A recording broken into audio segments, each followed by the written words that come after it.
പ്രിയപ്പെട്ട Ajay Shekhar, TS. Shyamkumar, MP. Manoj, സദസ്സിലുള്ള പ്രിയപ്പെട്ടവരെ, ആദരണീയരെ, യഥാർത്ഥത്തിൽ എനിക്ക് വലിയ സന്തോഷമുണ്ട് ഇങ്ങനെ ഒരു വിഷയം ഇവിടെ അവതരിപ്പിക്കുന്നത്.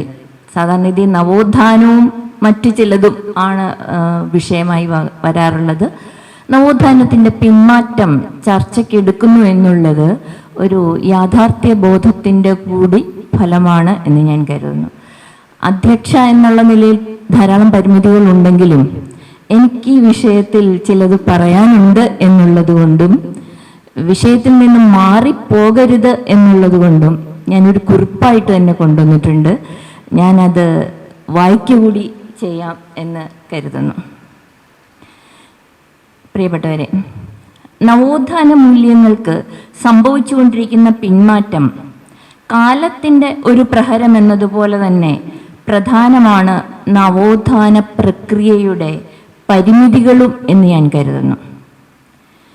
ഒരു നൂറ്റാണ്ട് മുമ്പ് നാം വിടപറഞ്ഞു പോയ മൂല്യങ്ങളുമായി ഹിന്ദുത്വവാദം സർവശേഷിയോടെയും കേരള സമൂഹത്തെ വെല്ലുവിളിക്കുമ്പോൾ നമ്മുടെ സമുദായ പരിഷ്കരണത്തിൻ്റെ മൂല്യങ്ങൾക്ക് അതിനോട് ഏറ്റുമുട്ടി പിടിച്ചു നിൽക്കാൻ കഴിയുമോ എന്നതാണ് പ്രധാന പ്രശ്നം. അതായത്, ഏത് രാമൻ?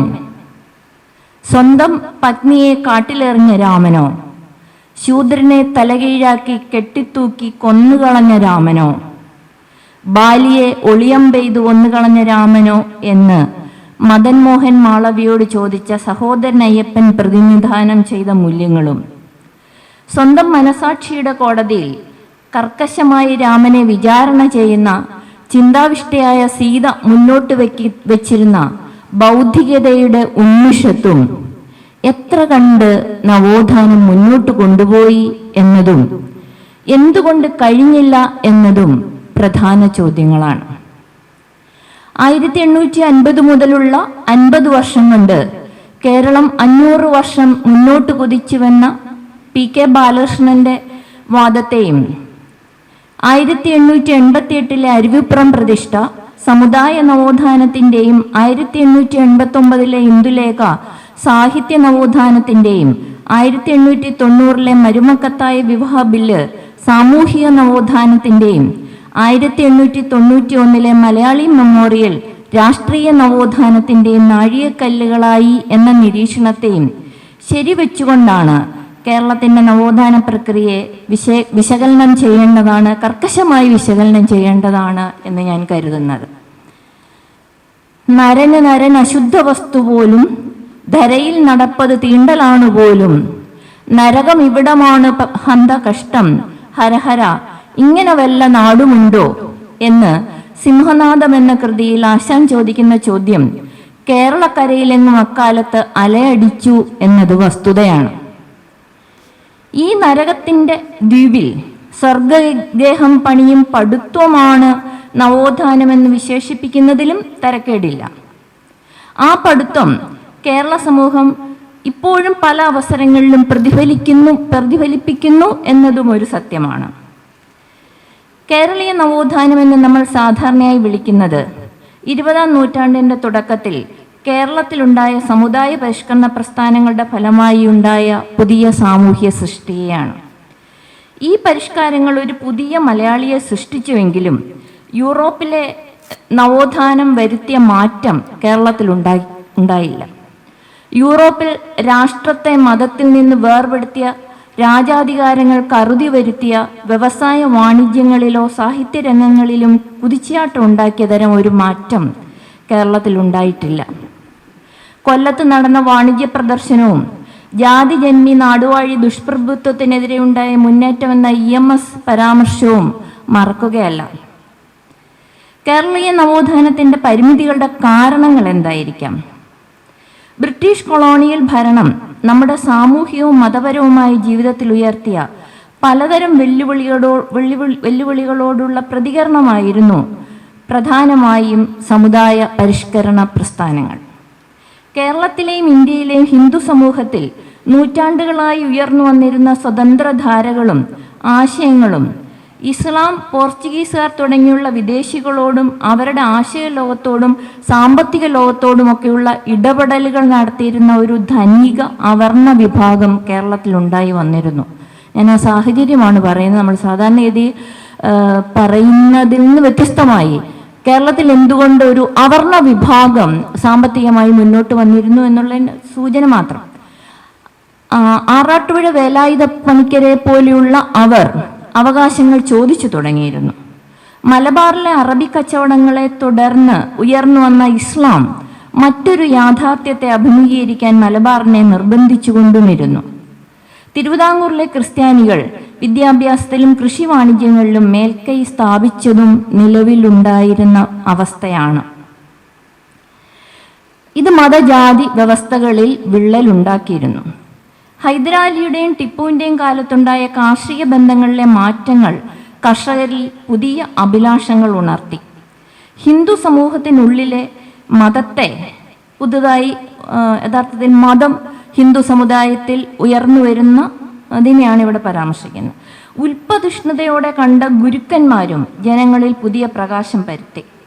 1921 മലബാർ കലാപത്തിൻ്റെയും ബ്രിട്ടീഷ് മതപരിഷ്കരണ നിയമങ്ങളുടെയും സാഹചര്യമാണ് ശ്രീനാരായണ ഗുരുവും അയ്യങ്കാളിയും മറ്റും ആരംഭിച്ച സമുദായ പരിഷ്കരണ ശ്രമങ്ങൾ കേരളത്തിലെമ്പാടും നവ പ്രസ്ഥാനങ്ങളെ സൃഷ്ടിച്ചത്.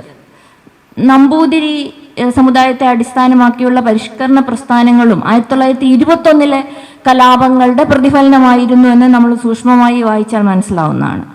നമ്മുടെ ഹിന്ദു സമുദായത്തിൽ മാറ്റങ്ങൾ വരുത്തുക എന്നല്ലാതെ പുതിയ മാനവീയതയോ മനുഷ്യരെയോ സൃഷ്ടിക്കുക എന്നത് പുതിയ പ്രസ്ഥാനങ്ങളുടെ ലക്ഷ്യമായിരുന്നില്ല. അതാണ് ഞാൻ കേന്ദ്രീകരിക്കാൻ ആഗ്രഹിക്കുന്ന പോയിന്റ്. അതാണ് മലബാർ കലാപത്തിന്റെ അടിസ്ഥാനം കാർഷിക ബന്ധങ്ങളിലാണ് എന്ന് പറഞ്ഞ് മാപ്പിളമാരെ നവോത്ഥാന പ്രക്രിയയുമായി ചേർത്ത് നിർത്തിയത് EMSനെ പോലുള്ള കമ്മ്യൂണിസ്റ്റുകാർ മാത്രമായിരുന്നു. കേരളം കണ്ട ഏറ്റവും വലിയ കോളനി വിരുദ്ധ പോരാട്ടമായിരുന്നു 1921 കലാപം. അതിൻ്റെ കൂടെ ഊർജം ഉൾക്കൊണ്ടുകൊണ്ട് പുതിയ മനുഷ്യത്വത്തെ സൃഷ്ടിക്കുന്നതിന് പകരം മുസ്ലിമിനെ അപരരായി കണ്ട് മാറ്റി നിർത്തിയത് നമ്മുടെ നവോത്ഥാന പ്രക്രിയയുടെ വലിയൊരു ന്യൂനതയായിരുന്നു. അതേ സമീപനമാണ് ക്രിസ്ത്യാനികളോടും ദളിതരോടും ആദിവാസികളോടുമൊക്കെ നവോത്ഥാനം പുലർത്തിയത്. അതിനാൽ ഹിന്ദു സമുദായത്തിലെ ഒരു പരിമിതി പരിഷ്കാരമായി കേരളത്തിൻ്റെ നവോത്ഥാന പ്രക്രിയ നിലനിന്നു. 16-ാം നൂറ്റാണ്ടിലെ ഗുരുനാനാക്കിൻ്റെ സിഖ് മത രൂപീകരണവും അതിലുണ്ടായ മൂല്യച്യുതികളോടുള്ള പടവട്ടലായി തീർന്ന 20-ാം നൂറ്റാണ്ടിലെ അകാലിദൾ പ്രസ്ഥാനത്തെയും ഗുണദോഷ വിചാരങ്ങൾക്ക് മെനക്കെടാതെ ഇവിടെ ഞാൻ ഓർത്തു പോവുകയാണ്. ഇന്ത്യയിലെ ഫാസിസ്റ്റ് മുന്നേറ്റത്തോട് പൊരുതാൻ എല്ലുറപ്പ് കാണിക്കുന്ന വിഭാഗം പഞ്ചാബികളാണെന്നത് അവരുടെ നവോത്ഥാന പ്രക്രിയയുടെ ബലം കൂടിയാണ്. കേരളത്തിലെ ഹിന്ദു സമൂഹവും ന്യൂനപക്ഷങ്ങളും എന്ന വിഭജനം നാൾക്കുനാൾ വർദ്ധിച്ചു വരുന്നതിൻ്റെ ഒരു കാരണം നവരാഷ്ട്രീയ പൗരത്വത്തെ നവോത്ഥാനം സൃഷ്ടിച്ചില്ല എന്നതും ആണ്. പുതിയ മനുഷ്യരെ സൃഷ്ടിക്കാത്ത ഈ നവോത്ഥാനം സ്ത്രീകൾക്കും നൽകിയത് ഒരു പരിമിത പരിഷ്കാരമായിരുന്നു. പൗരാണിക സ്റ്റീരിയോ ടൈപ്പുകളും മുതലാളിത്ത ആശയവും സമാസമം ചേർത്തുണ്ടാക്കിയ വീട്ടമ്മവൽക്കരണത്തിന് വളക്കൂറുള്ള മണ്ണായി വീട് എന്ന സങ്കല്പം ചിട്ടപ്പെട്ടത് ഈ പരിമിതിയുടെ തുടർച്ചയിലാണ്. ശബരിമല സ്ത്രീ പ്രവേശത്തോട് അനുബന്ധമുണ്ടായ കോലാഹലങ്ങൾ ഇങ്ങനെയുള്ള ഒരു മൂശയിൽ നിന്ന് വന്ന ഉപകരണങ്ങളാണ്. കേരളീയ നവോത്ഥാനത്തെ മുന്നോട്ട് കൊണ്ടുപോയത് കേരളത്തിലെ കമ്മ്യൂണിസ്റ്റുകാരാണ്. ദളിതർക്ക് ഭൂമി, വിദ്യാഭ്യാസം, പൗരാവകാശം എന്നിവ അയ്യങ്കാളി ഉന്നയിച്ചുവെങ്കിലും ഇവ നടപ്പാക്കിയെടുത്തത് കമ്മ്യൂണിസ്റ്റുകാരാണ്.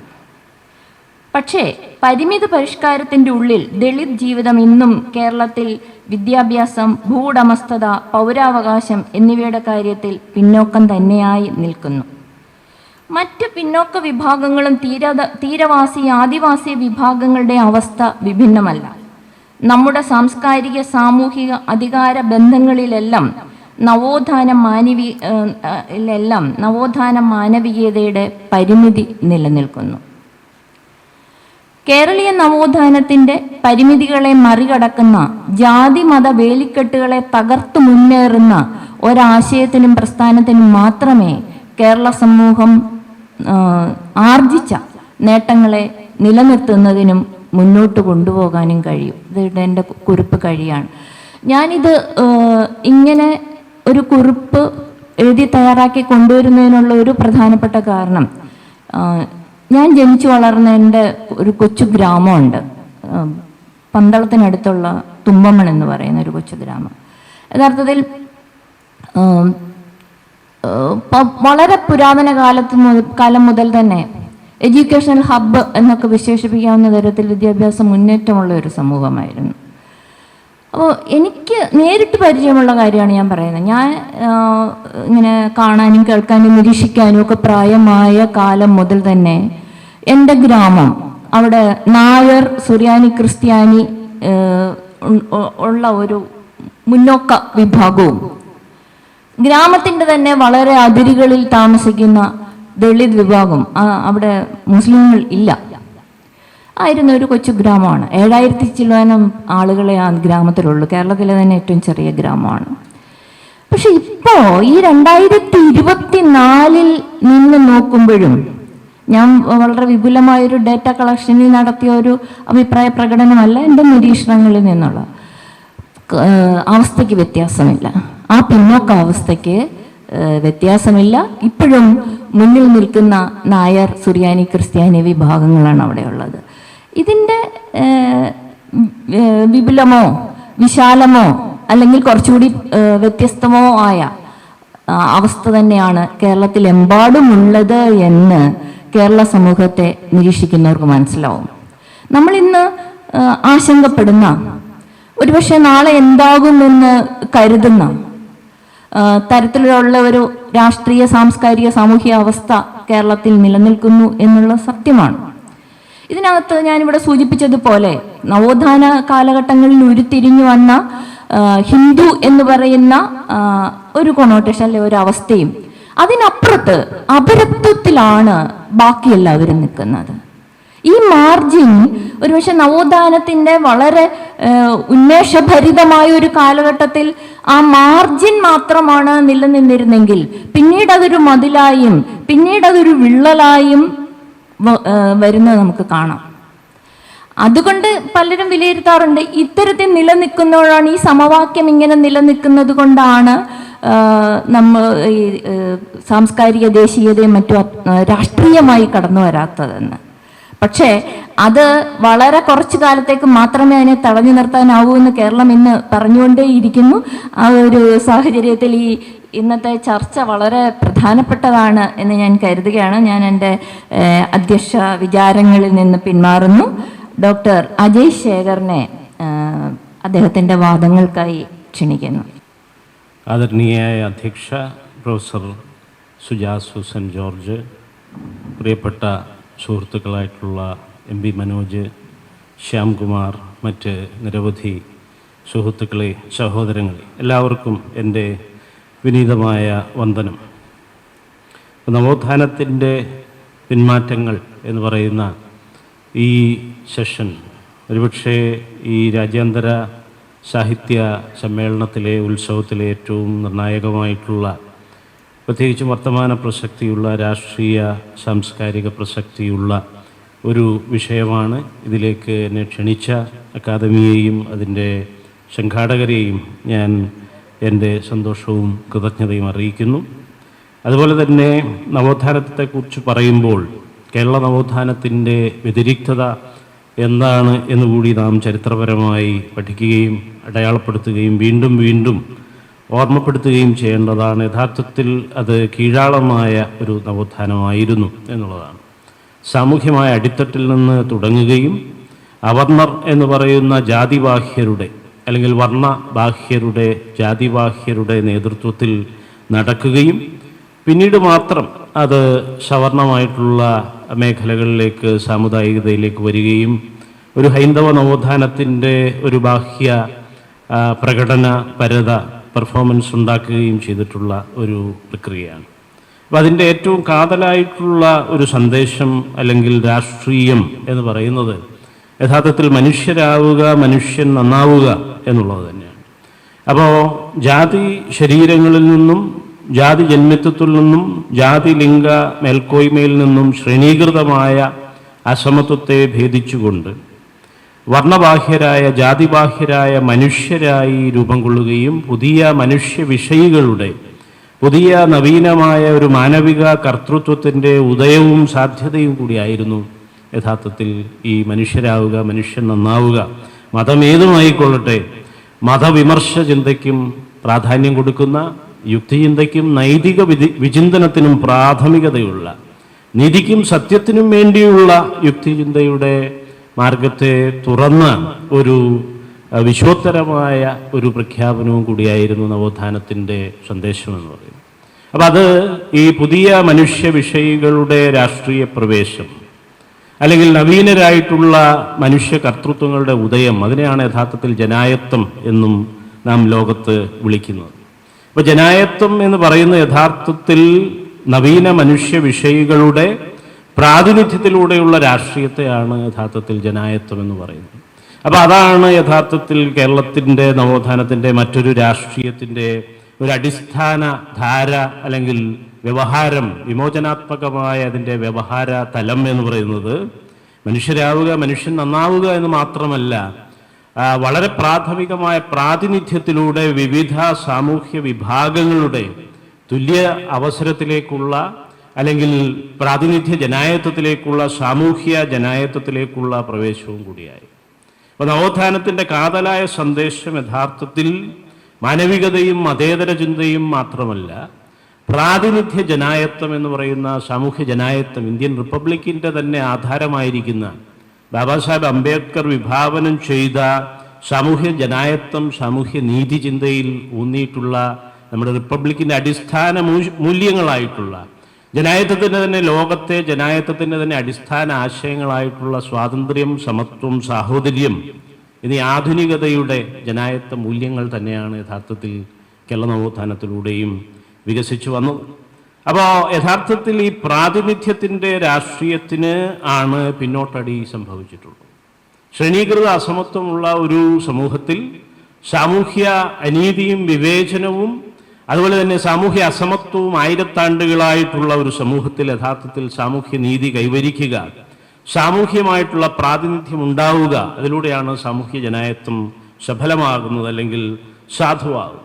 അപ്പോൾ അതാണ് യഥാർത്ഥത്തിൽ പ്രാതിനിധ്യത്തിൻ്റെ ഒരു രാഷ്ട്രീയം. അതിൽ നിന്ന് ഒലിഗാർക്കിയുടെ ഒരു വരേണ്യ കുത്തക ഭരണത്തിലേക്ക് നാം വീണുപോയി എന്നുള്ളതാണ് ഇവിടെ അധ്യക്ഷ തന്നെ സൂചിപ്പിച്ചതുപോലെ ഒരു നായർ നസ്രാണി ഒലിഗാർക്കിയുടെ ഭീകരതയിലേക്ക്, അമിത പ്രാതിനിധ്യത്തിലേക്ക് എന്ന് പറഞ്ഞാൽ എല്ലാ തരത്തിലുള്ള നവോത്ഥാനത്തിൻ്റെയും ജനായത്വത്തിൻ്റെയും അന്ത്യം എന്നാണ് ഒലിഗാർക്കി എന്ന് പറയുന്നത്.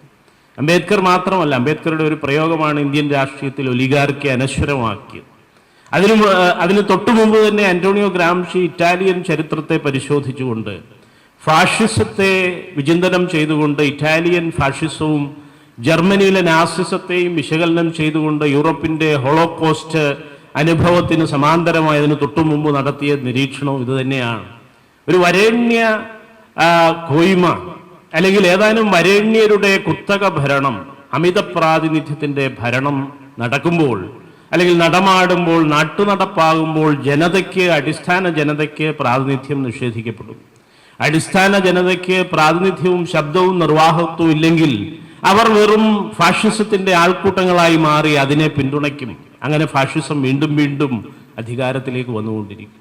അപ്പോൾ ഫാഷിസത്തെക്കുറിച്ച്, പ്രത്യേകിച്ച് ഇന്ത്യൻ ഫാഷിസത്തെക്കുറിച്ച് അടക്കം വിശകലനം ചെയ്യാൻ കഴിയുന്ന വലിയ ഒരു വിചിന്തന മാതൃകയാണ് ഇറ്റാലിയൻ ചരിത്രത്തിലെ, രാഷ്ട്രീയ ചരിത്രത്തിലെ ഒലിഗാർക്കിയെ വിമർശിച്ചുകൊണ്ട് അന്റോണിയോ ഗ്രാംഷി ഏതാണ്ട് ഒരു നൂറ്റാണ്ട് മുമ്പ് നടത്തിയത്. സമകാലത്ത് തന്നെയാണ് ബാബാ സാഹേബ് അംബേദ്കർ, ഇന്ത്യൻ ജനായത്വത്തിൻ്റെ വിധാതാവായ ബഹുജനങ്ങൾ ഒരു നവബുദ്ധനായി തന്നെ കാണുന്ന ബാബാ സാഹേബും നിരീക്ഷിച്ചത് due and adequate representation of all communities എന്ന അദ്ദേഹത്തിൻ്റെ സ്വപ്നം. വട്ടമേശ സമ്മേളനങ്ങൾക്ക് ലണ്ടനിൽ പോകുന്നതിന് മുമ്പ് തന്നെ അദ്ദേഹം ഡ്രാഫ്റ്റ് ചെയ്തുകൊണ്ടിരുന്ന 1928 നെഹ്റു റിപ്പോർട്ട് എന്ന് പറയുന്ന കോൺഗ്രസിൻ്റെ ഓൾ പാർട്ടി കോൺഫറൻസിൽ ഉണ്ടായിട്ടുള്ള ഒരു കരട് രേഖ, നമ്മുടെ ഇപ്പോഴത്തെ NEP-യുടെ കരട് രേഖ എന്നൊക്കെ പറയുന്നത് പോലെ ആ നെഹ്റു റിപ്പോർട്ട് 28 പുറത്തേക്ക് വരുന്ന സമയത്ത് തന്നെ അംബേദ്കർ ബദലായിട്ട് ഒരു ഇന്ത്യൻ ഭാവിയുടെ ഒരു കോൺസ്റ്റിറ്റ്യൂഷൻ അദ്ദേഹം ഡ്രാഫ്റ്റ് ചെയ്യുക. ആ ഡ്രാഫ്റ്റ് കോൺസ്റ്റിറ്റ്യൂഷനുമായിട്ടാണ് അദ്ദേഹം വട്ടമേശ സമ്മേളനങ്ങൾക്ക് പോവുകയും അവിടെ പ്രാതിനിധ്യത്തിന്റെ രാഷ്ട്രീയത്തെ ഉയർത്തിപ്പിടിക്കുകയും ചെയ്തു. അപ്പൊ അംബേദ്കറുടെ ഒരു സുചിന്തിതമായ, അന്നത്തെ ലോകത്തെ ഏറ്റവും വലിയ നീതി നിയമ വിദഗ്ധനും ഭരണഘടനാ വിദഗ്ധനും സാമൂഹ്യ ശാസ്ത്രകാരനും സാമ്പത്തിക വിശാരദനും ഒക്കെ ആയിട്ടുള്ള അംബേദ്കറാണ് അവിടെ ഈ ഒലിഗാർക്കിയുടെ ഭീഷണിയെക്കുറിച്ച് പറയുന്നത്. കേവലം അധികാര കൈമാറ്റം കൊളോണിയൽ ഭരണകൂടത്തിൽ നിന്ന് ഉണ്ടായാൽ അത് ജാതി ഹിന്ദു വരേണ്യരിലേക്കുള്ള, അല്ലെങ്കിൽ ഓൾറെഡി നൂറ്റാണ്ടുകളായി ഇവിടെ കുത്തക ഭരണം നിലനിർത്തിയിരിക്കുന്ന ഏതാനും വർണ്ണങ്ങളിലേക്കുള്ള, സവർണരിലേക്കുള്ള, ജാതി ഹിന്ദുക്കളിലേക്കുള്ള ഒരു അധികാര കൈമാറ്റമായിരിക്കും. അത് ആകരുത്. ഒരു പുതിയ ജനായത്ത സ്റ്റേറ്റ്, ഒരു പോസ്റ്റ് കൊളോണിയൽ ന്യൂ നേഷൻ ഉണ്ടാകണമെങ്കിൽ, അത് ഡെമോക്രാറ്റിക് ആയിട്ട് ഉണ്ടാകണമെങ്കിൽ അടിസ്ഥാന ജനതയ്ക്ക് പ്രാതിനിധ്യം നിഷേധിക്കപ്പെട്ട, നൂറ്റാണ്ടുകളായി ജാതിയുടെയും വർണ്ണത്തിന്റെയും ലിംഗത്തിന്റെയും മതത്തിന്റെയും പേര് പറഞ്ഞുകൊണ്ട് പൗരത്വവും മാനവികതയും മനുഷ്യത്വവും എല്ലാ തരത്തിലുള്ള ക്യാപിറ്റലുകളും നിഷേധിക്കപ്പെട്ട, അധികാരത്തിൽ നിന്ന് പ്രാതിനിധ്യത്തിൽ നിന്ന്, ജനായത്തപരമായി പറയുമ്പോൾ പ്രാതിനിധ്യമില്ലാതിരിക്കുന്ന, പ്രാതിനിധ്യരാഹിത്യം നൂറ്റാണ്ടുകളായി അനുഭവിക്കുന്ന ജനതയ്ക്ക് പ്രാതിനിധ്യം ഉണ്ടാകണം. Due and adequate representation of all communities എന്നായിരുന്നു അദ്ദേഹത്തിന്റെ ഒറിജിനൽ വേർഡിംഗ് എന്ന് പറയുന്ന ഡ്രാഫ്റ്റ് കോൺസ്റ്റിറ്റ്യൂഷൻ.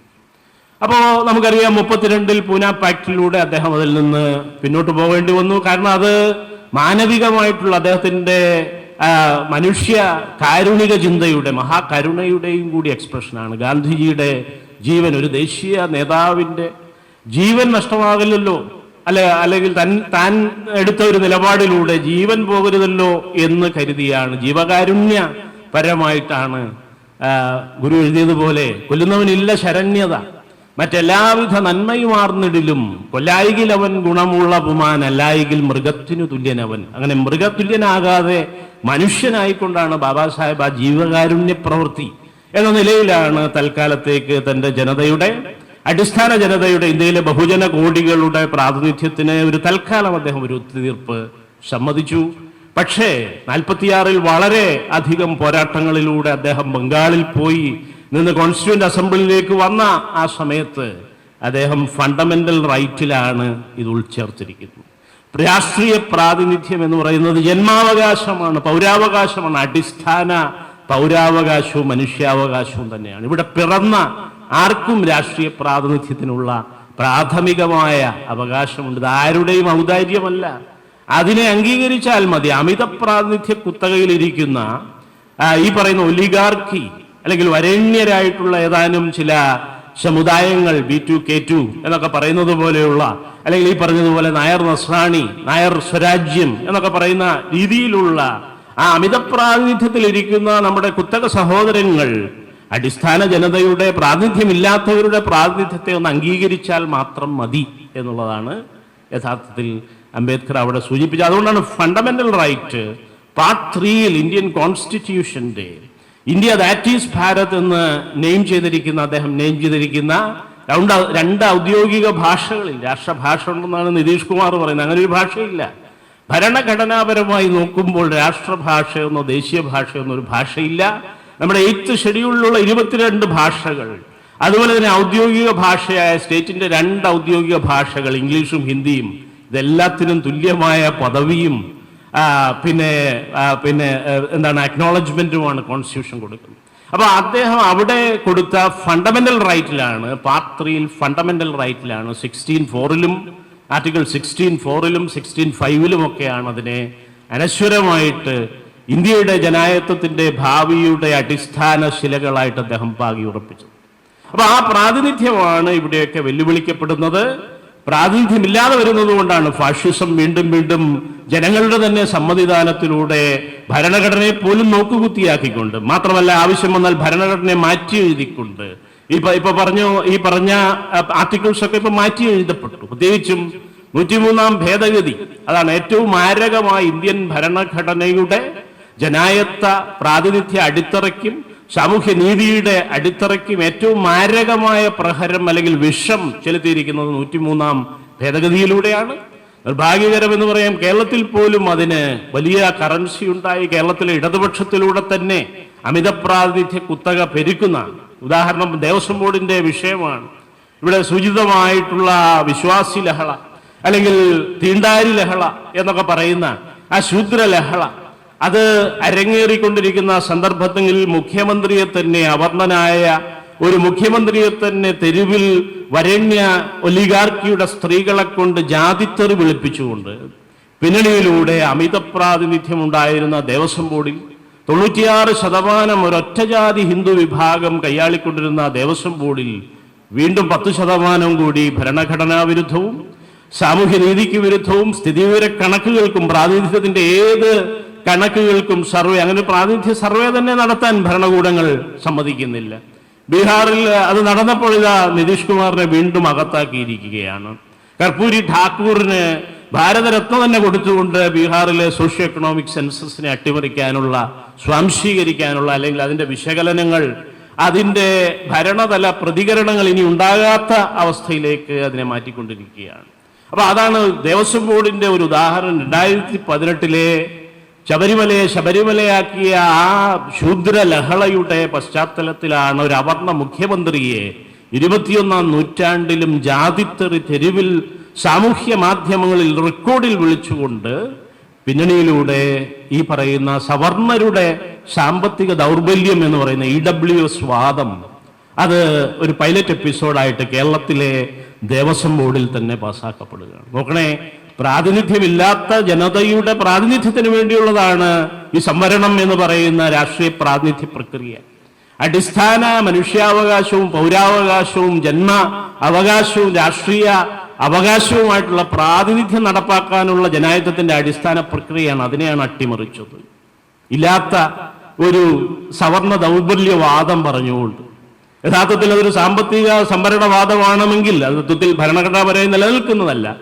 ആണെങ്കിൽ കൂടി അത് എല്ലാ വിഭാഗത്തിലും പെട്ട ഈ പറയുന്ന സാമ്പത്തിക ദൗർബല്യമുള്ളവർക്കല്ലേ കൊടുക്കേണ്ടത്, അല്ലാതെ അമിത പ്രാതിനിധ്യമുള്ളവർ അവരെയാണ് ഫോർവേഡ് എന്ന് പറയുന്നത്. ഭരണഘടനാപരമായി നൈതികമായി നോക്കുമ്പോൾ, നിയമഭാഷയിൽ നോക്കുമ്പോൾ ഇന്ത്യയിൽ ഫോർവേഡ് എന്ന കോൺസ്റ്റിറ്റ്യൂഷൻ ഉദ്ദേശിക്കുന്നത് അമിത പ്രാതിനിധ്യമുള്ളവർ, അതായത് അവരുടെ ജനസംഖ്യയേക്കാൾ കൂടുതലായിട്ടുള്ള പ്രാതിനിധ്യത്തിൽ ഇരിക്കുന്നവരാണ് ഫോർവേഡ് എന്ന് പറയുന്നത്. ബാക്ക്വേർഡ് എന്ന് പറഞ്ഞാലോ ജനസംഖ്യ ആനുപാതികമായി പോലും പ്രാതിനിധ്യമില്ലാത്ത വിഭാഗങ്ങൾ അല്ലെങ്കിൽ പ്രാതിനിധ്യ രാഹിത്യം അനുഭവിക്കുന്നവർ, അവരെയാണ് അൺറെപ്രസെന്റഡ് അല്ലെങ്കിൽ അണ്ടർ റെപ്രസെന്റഡിനെയാണ് ബാക്ക്വേർഡ് എന്ന് ഭരണഘടനാപരമായി ഉദ്ദേശിക്കുന്നത്. അപ്പൊ ഈ അൺറെപ്രസെന്റഡിന് വേണ്ടിയുള്ളതാണ് യഥാർത്ഥത്തിൽ പ്രാതിനിധ്യം എന്ന് പറയുന്ന അതിന്റെ ഒരു ഉപാധി, ഉപകരണ സംവിധാനമായ ചിട്ടവട്ടമായിട്ടുള്ള സംവരണം എന്ന പ്രക്രിയ. അപ്പൊ അത് അമിത പ്രാതിനിധ്യമുള്ളവർക്ക് വീണ്ടും സാമ്പത്തിക ദൗർബല്യം പറഞ്ഞു കൊടുക്കേണ്ട ഒരു കാര്യമേ അല്ല എന്നുള്ളതാണ്. അപ്പൊ ഇതുപോലും കേരളത്തിൽ ചോദ്യം ചെയ്യപ്പെടാതെ നടക്കുകയും അത് നടപ്പാക്കി 2018 നവംബർ ഡിസംബറിൽ തന്നെ അത് ഏതാനും ദിവസങ്ങളിലൂടെ പാസ്സാക്കപ്പെടുകയും യൂണിയൻ ഭരണകൂടത്തെ പോലും വെല്ലുവിളിക്കുകയും ചെയ്തു എന്നുള്ളതാണ്. 2019 ജനുവരിയിൽ മാത്രമാണ് അത് കേന്ദ്ര ഭരണകൂടം ഒരു തിരഞ്ഞെടുപ്പ് സ്റ്റണ്ട് എന്ന നിലയിൽ പാസ്സാക്കിയെടുക്കുന്നത്. അപ്പൊ ഏറ്റവും മാരകമായിട്ടുള്ള പിന്നോട്ടടി നടന്നിട്ടുള്ളത് നവോത്ഥാന സംസ്കാരത്തിന്റെ പ്രാതിനിധ്യ സംസ്കാരത്തിനാണ് കേരളത്തിൽ തന്നെ ഉണ്ടായിട്ടുള്ളത്. അതുകൊണ്ടാണ് നാം ഈ തീണ്ടാരി ലഹളകളും വിശ്വാസി ലഹളകളും അതിന്റെ 2ാം ഘട്ടവും ഇപ്പോൾ കണ്ടു കഴിഞ്ഞു. 2ാം ഘട്ടവും നടന്നു. അതിനെതിരെയുള്ള കേസുകൾ പോലും റദ്ദാക്കപ്പെടുകയാണ്. ജാതി കുറ്റകൃത്യം എന്ന് പറഞ്ഞ ഇന്ത്യൻ ഭരണഘടന 17 ആർട്ടിക്കിൾ 17 ഫണ്ടമെന്റൽ റൈറ്റിലാണ് പറഞ്ഞിരിക്കുന്നത്. ഏറ്റവും മാരകമായിട്ടുള്ള കുറ്റകൃത്യം ഇന്ത്യയിൽ ജാതി കുറ്റകൃത്യമാണ്. ജാതി തെറി വിളിക്കുക, ജാതി കൊല നടത്തുക, ജാതി പീഡനം നടത്തുക, ഇത് തന്നെയാണ്. അപ്പൊ അതിനെ നിയമപരമായി കുറ്റകരമാക്കുന്ന ഒരു ഭരണഘടന ഇരിക്കുകയാണ് തെരുവിൽ മുഖ്യമന്ത്രിമാരെ പോലും ഈ രീതിയിൽ അവഹേളിക്കുന്നത്, ജാതി തെറി വിളിച്ച് അവഹേളിക്കുന്നത്. അപ്പൊ അത് മുഖ്യമന്ത്രിക്ക് പേഴ്സണലായി ക്ഷമിക്കാൻ കഴിയുന്ന ഒരു കാര്യമല്ല. കാരണം അത് ഭരണഘടനയ്ക്കെതിരായ ഒരു കുറ്റകൃത്യമാണ്. അപ്പൊ നിയമം അനുശാസിക്കുന്ന കൃത്യമായ നിയമ നടപടിയും ശിക്ഷയും പരിഹാരങ്ങളും വിധികളും അതിന് കൊടുക്കേണ്ടതാണ്. അത് കൊടുക്കാതിരുന്നത് കൊണ്ടാണ് ഇത് ആവർത്തിക്കുകയും നമ്മുടെ ദേവസ്വം മന്ത്രിക്ക് പോലും ഇന്ന് അദ്ദേഹത്തിന്റെ സ്വന്തം ഡിപ്പാർട്ട്മെന്റിന്റെ ഒരു വേദിയിൽ വെച്ച് പോലും അദ്ദേഹം ജാതി അധിക്ഷേപം നേരിടുകയാണ്. അദ്ദേഹത്തിന്റെ വകുപ്പിലെ ഉദ്യോഗസ്ഥർ പോലും നേരിട്ട് വേദിയിൽ പൊതുവേദിയിൽ വെച്ച് അപമാനിക്കുകയാണ്. വിളക്ക് അദ്ദേഹത്തിന് നേരിട്ട് കൊടുക്കുന്നില്ല, നിലത്ത് വെക്കുകയാണ്. നിലത്ത് വെച്ച വിളക്ക് ദേവസ്വം മന്ത്രി എടുക്കേണ്ടി വരുന്നു, അല്ലെങ്കിൽ വേറൊരാളെടുത്ത് കൊടുക്കേണ്ടി വരുന്നു എന്നുള്ളത് കലക്കി കുടിക്കട എന്ന് പറയുന്ന ആ പഴയ ആ ലോജിക്ക് കലക്കി കുടിക്കട ഏഭ്യ എന്ന് പറയുന്ന ആ 18 തവണ ഒരു ദിവസം ഏഭ്യം വിളി കേൾക്കാതെ ഉറങ്ങാൻ പറ്റാത്ത ഒരു ബ്രാഹ്മണിക ചാതുർവർണ്ണയ സനാതന വർണ്ണാശ്രമ വ്യവസ്ഥയിലേക്ക്, പിന്നെ ശ്യാംകൂർ ഒക്കെ ഉള്ളതുകൊണ്ട് ഞാൻ പറയുന്നില്ല, സർക്കാർ തന്നെ പരസ്യം ചെയ്യുകയാണ് ജാതി വെച്ചിട്ട്. പുരോഹിതനാകാൻ മാത്രമല്ല, മലയാളി ബ്രാഹ്മണൻ എന്ന് പറയുന്ന ഇത് പുരോഹിതനാകാൻ മാത്രമല്ല, അത് തന്നെ ഭരണഘടനാ വിരുദ്ധമാണ്. കേസ് നടന്നുകൊണ്ടിരിക്കുകയാണ് കേരള ഹൈക്കോടതിയിൽ അടക്കം.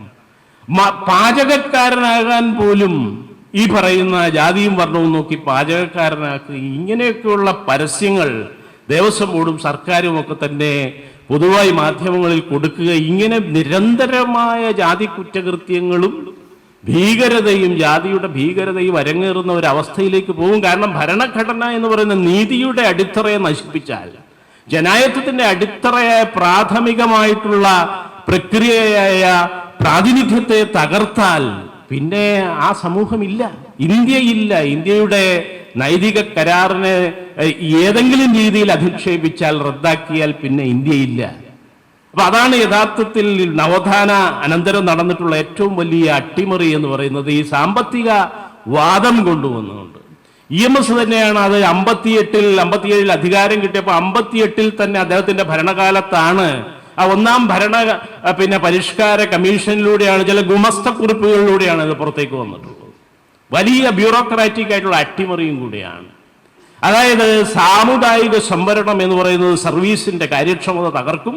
അപ്പൊ അതുകൊണ്ട് തന്നെ സാമ്പത്തികമായിട്ടുള്ള സംവരണമാണ് ഇനി വേണ്ടത് എന്ന ആശയം EMS തന്നെ പുറത്തേക്ക് വിടുകയും RSS പോലും അത് ഈ 2018-ൽ പോലും RSS ഏറ്റെടുത്തിട്ടില്ല, പുറത്ത് പറയില്ല, അവരുടെ ആഭ്യന്തര അജണ്ടയാണ്. പക്ഷെ അത് പുറത്തേക്ക് പറയാൻ അവര് മടിച്ചുകൊണ്ടിരുന്ന ഒരു കാര്യമാണ് RSS പോലും. കാരണം വോട്ട് ബാങ്കിനെ ബാധിക്കും. ഇവിടുത്തെ OBC-കളും പിന്നെ ദളിതരും ഷെഡ്യൂൾ ട്രൈബ്സും ഇല്ലെങ്കിൽ ഇവിടുത്തെ 90 അല്ലെങ്കിൽ 80-75% ജനതയാണ്. അവരില്ലെങ്കിൽ അവരുടെ വോട്ട് ബാങ്ക് നിലനിൽക്കില്ല, അവരുടെ വോട്ടും ആവശ്യമാണ്.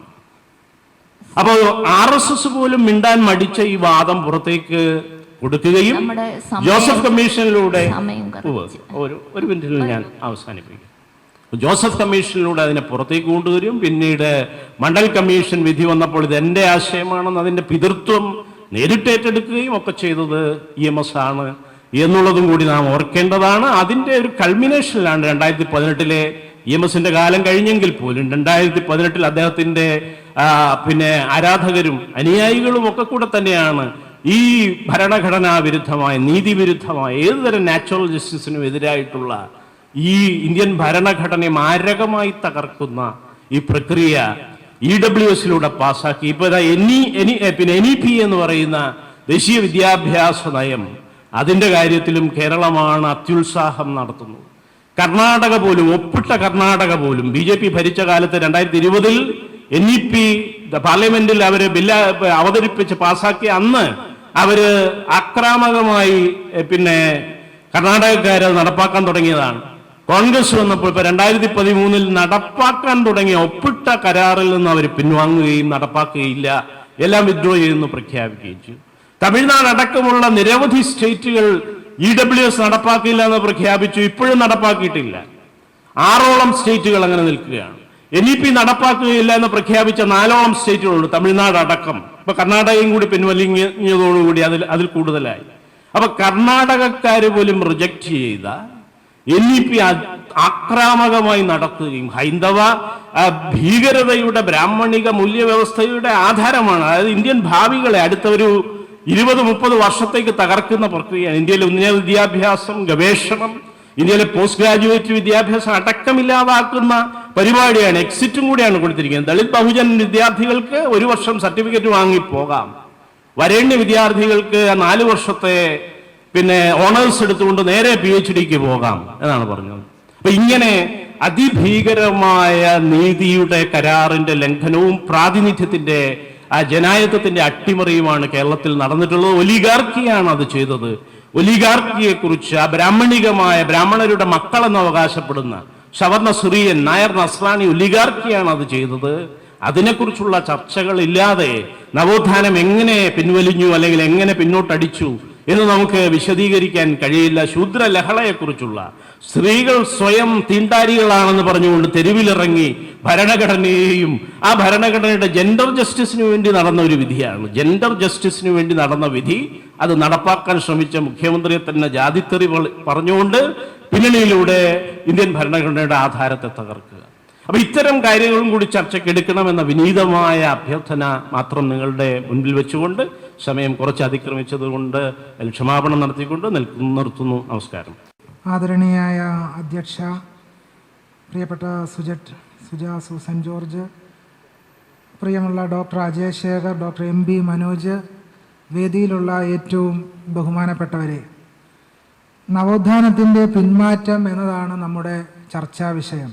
അപ്പോൾ അതുകൊണ്ട് തന്നെ ആദ്യമായി എന്താണ് നവോത്ഥാനം എന്ന് നമ്മൾ ആമുഖമായി ചർച്ച ചെയ്യേണ്ടി വരും. എന്തായാലും വിപുലമായ അത്തരം ചർച്ചകളിലേക്കൊന്നും തന്നെ ഞാൻ കടക്കുന്നില്ല.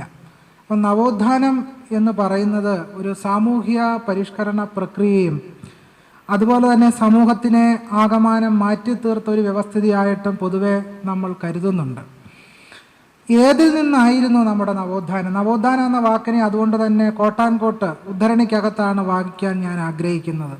എന്തിൽ നിന്നുള്ള നവോത്ഥാനം? ഇന്ത്യൻ സമൂഹം ആകമാനം ഒരു ജാതി അസമത്വ വ്യവസ്ഥയ്ക്കകത്ത് നിലീനമായൊരു സാമൂഹിക വ്യവസ്ഥിതിയായിരുന്നു. ഇന്ത്യൻ സമൂഹത്തിൻ്റെ വ്യവസ്ഥിതിയും സാമൂഹിക ക്രമവും സാംസ്കാരിക ക്രമവും നമ്മുടെ ആകമാനമുള്ള സാംസ്കാരിക ജീവിതത്തെ നിർണ്ണയിക്കുന്നത് തന്നെ ഈ ജാതി മൂല്യബോധങ്ങളും അതിൻ്റെ അസമത്വ സാമൂഹിക ക്രമങ്ങളുമാണ്.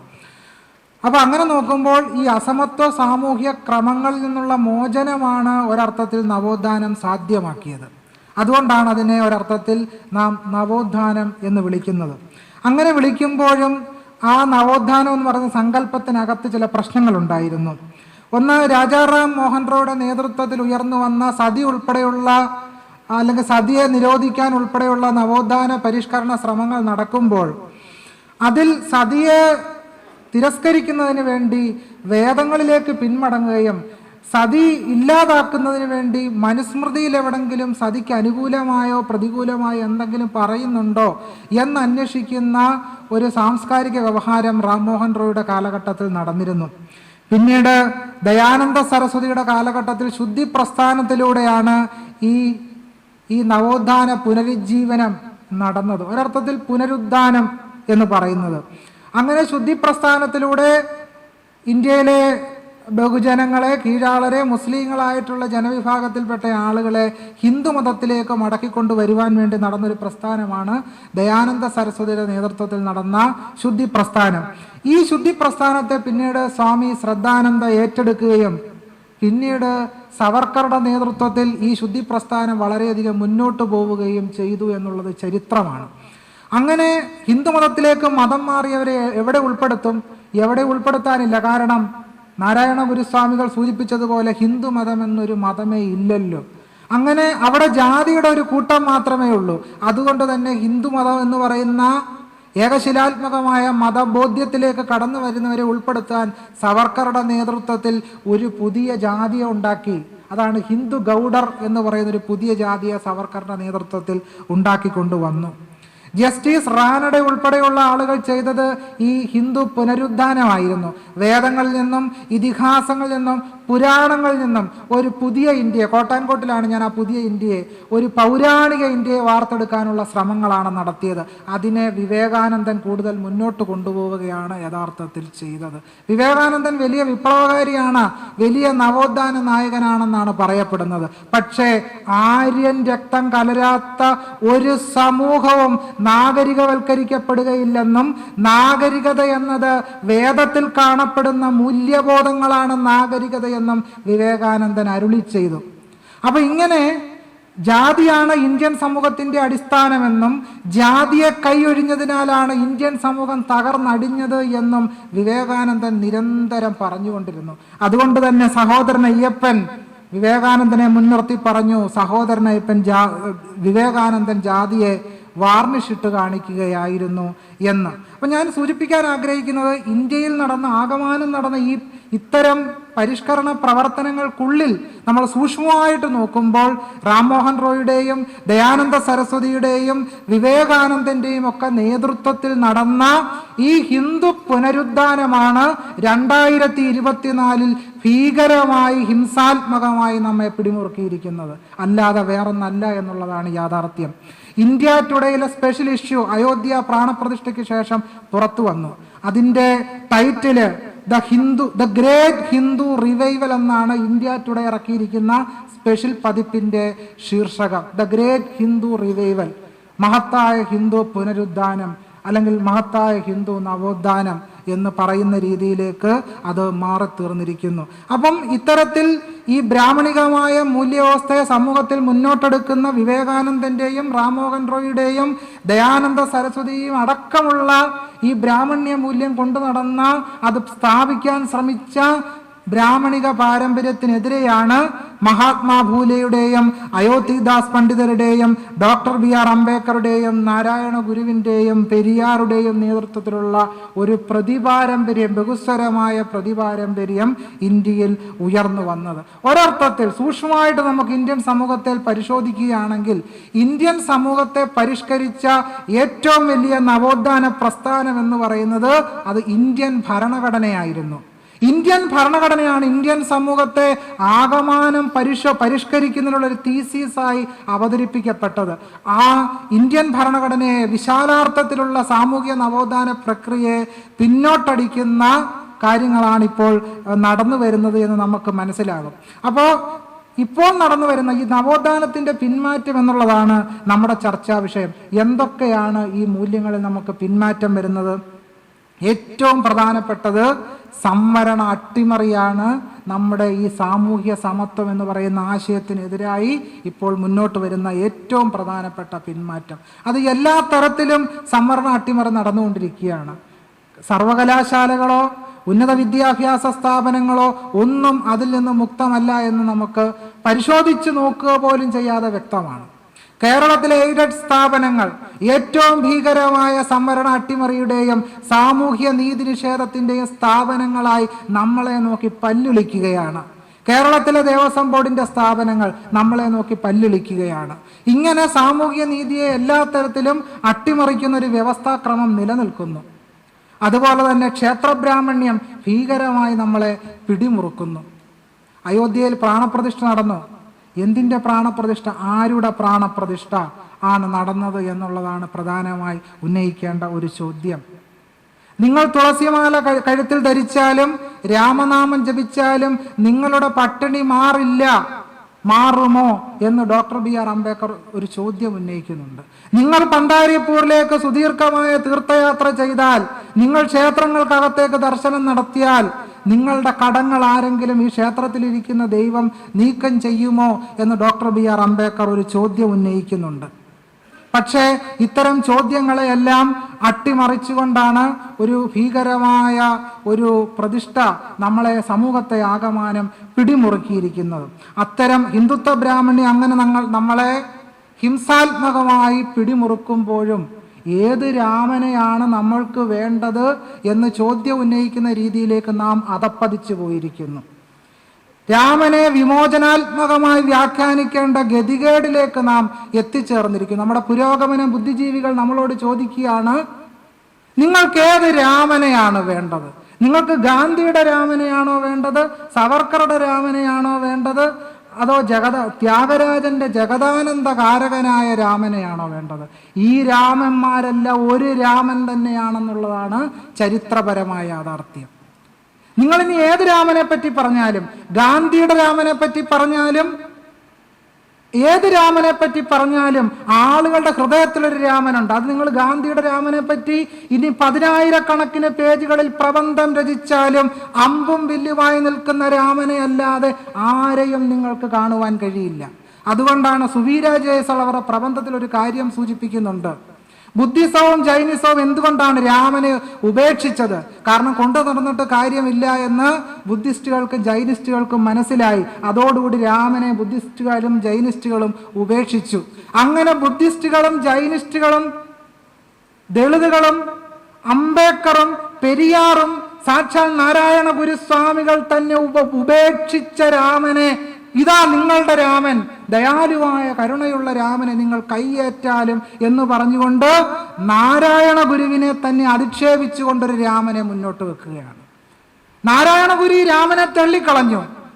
രാമാദികളുടെ കാലത്തായിരുന്നുവെങ്കിൽ ശംഭൂകന്റെ ഗതിയാകുമായിരുന്നു എന്ന് പറഞ്ഞ് നാരായണ ഗുരുവിന്റെ വാക്കുകൾ ഉദ്ധരിക്കുകയും അതേ വേളയിൽ തന്നെ ഇതാ നിങ്ങൾക്ക് ത്യാഗരാജന്റെ ജഗദാനന്ദകാരകനായ രാമൻ ഇതാ ഇരിക്കുന്നു, ഏത് വേണമെങ്കിലും സെലക്ട് ചെയ്യൂ എന്ന് പറയുന്ന രീതിയിൽ ഗാന്ധിയുടെ രാമന്റെ വഴിയെ നിങ്ങൾ പോയാലും, നിങ്ങൾ ഇനിയും ത്യാഗരാജന്റെ ജഗദാനന്ദകാരകന്റെ വഴിയെ പോയാലും നിങ്ങൾ ഹിംസാത്മക പ്രാണപ്രതിഷ്ഠയുടെ മുമ്പിലേ എത്തൂ എന്നുള്ള കാര്യത്തിൽ യാതൊരു സംശയവുമില്ല എന്നുള്ളതാണ് നാം തിരിച്ചറിയേണ്ട ഏറ്റവും പ്രധാനപ്പെട്ട കാര്യം.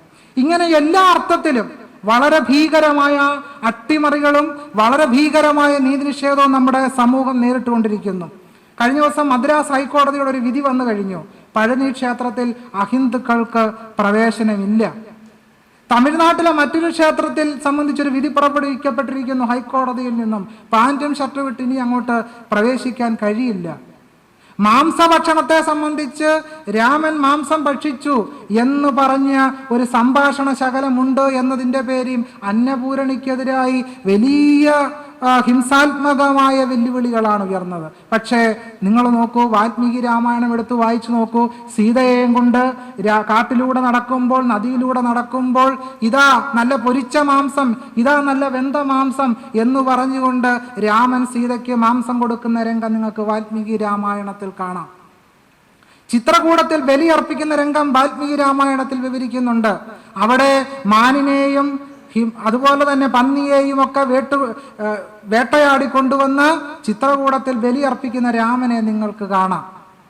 ഇങ്ങനെ എത്രയോ സന്ദർഭങ്ങളിൽ കബന്ധന് മോക്ഷം കൊടുത്തതിന് ശേഷം പമ്പയിലേക്ക് പോകുമ്പോൾ കബന്ധൻ രാമനെയും ലക്ഷ്മണനെയും ഉപദേശിക്കുന്നു, നിങ്ങൾ പമ്പാ സരസിൽ ചെല്ലുമ്പോൾ നിങ്ങൾക്ക് നെയ്യുരുള പോലെയുള്ള മീനെ കിട്ടും, നിങ്ങൾക്ക് തടിച്ച കൊഴുത്ത പക്ഷികളെ വേവിച്ച് തിന്നാം എന്ന് പറയുന്ന രംഗം കാണാം.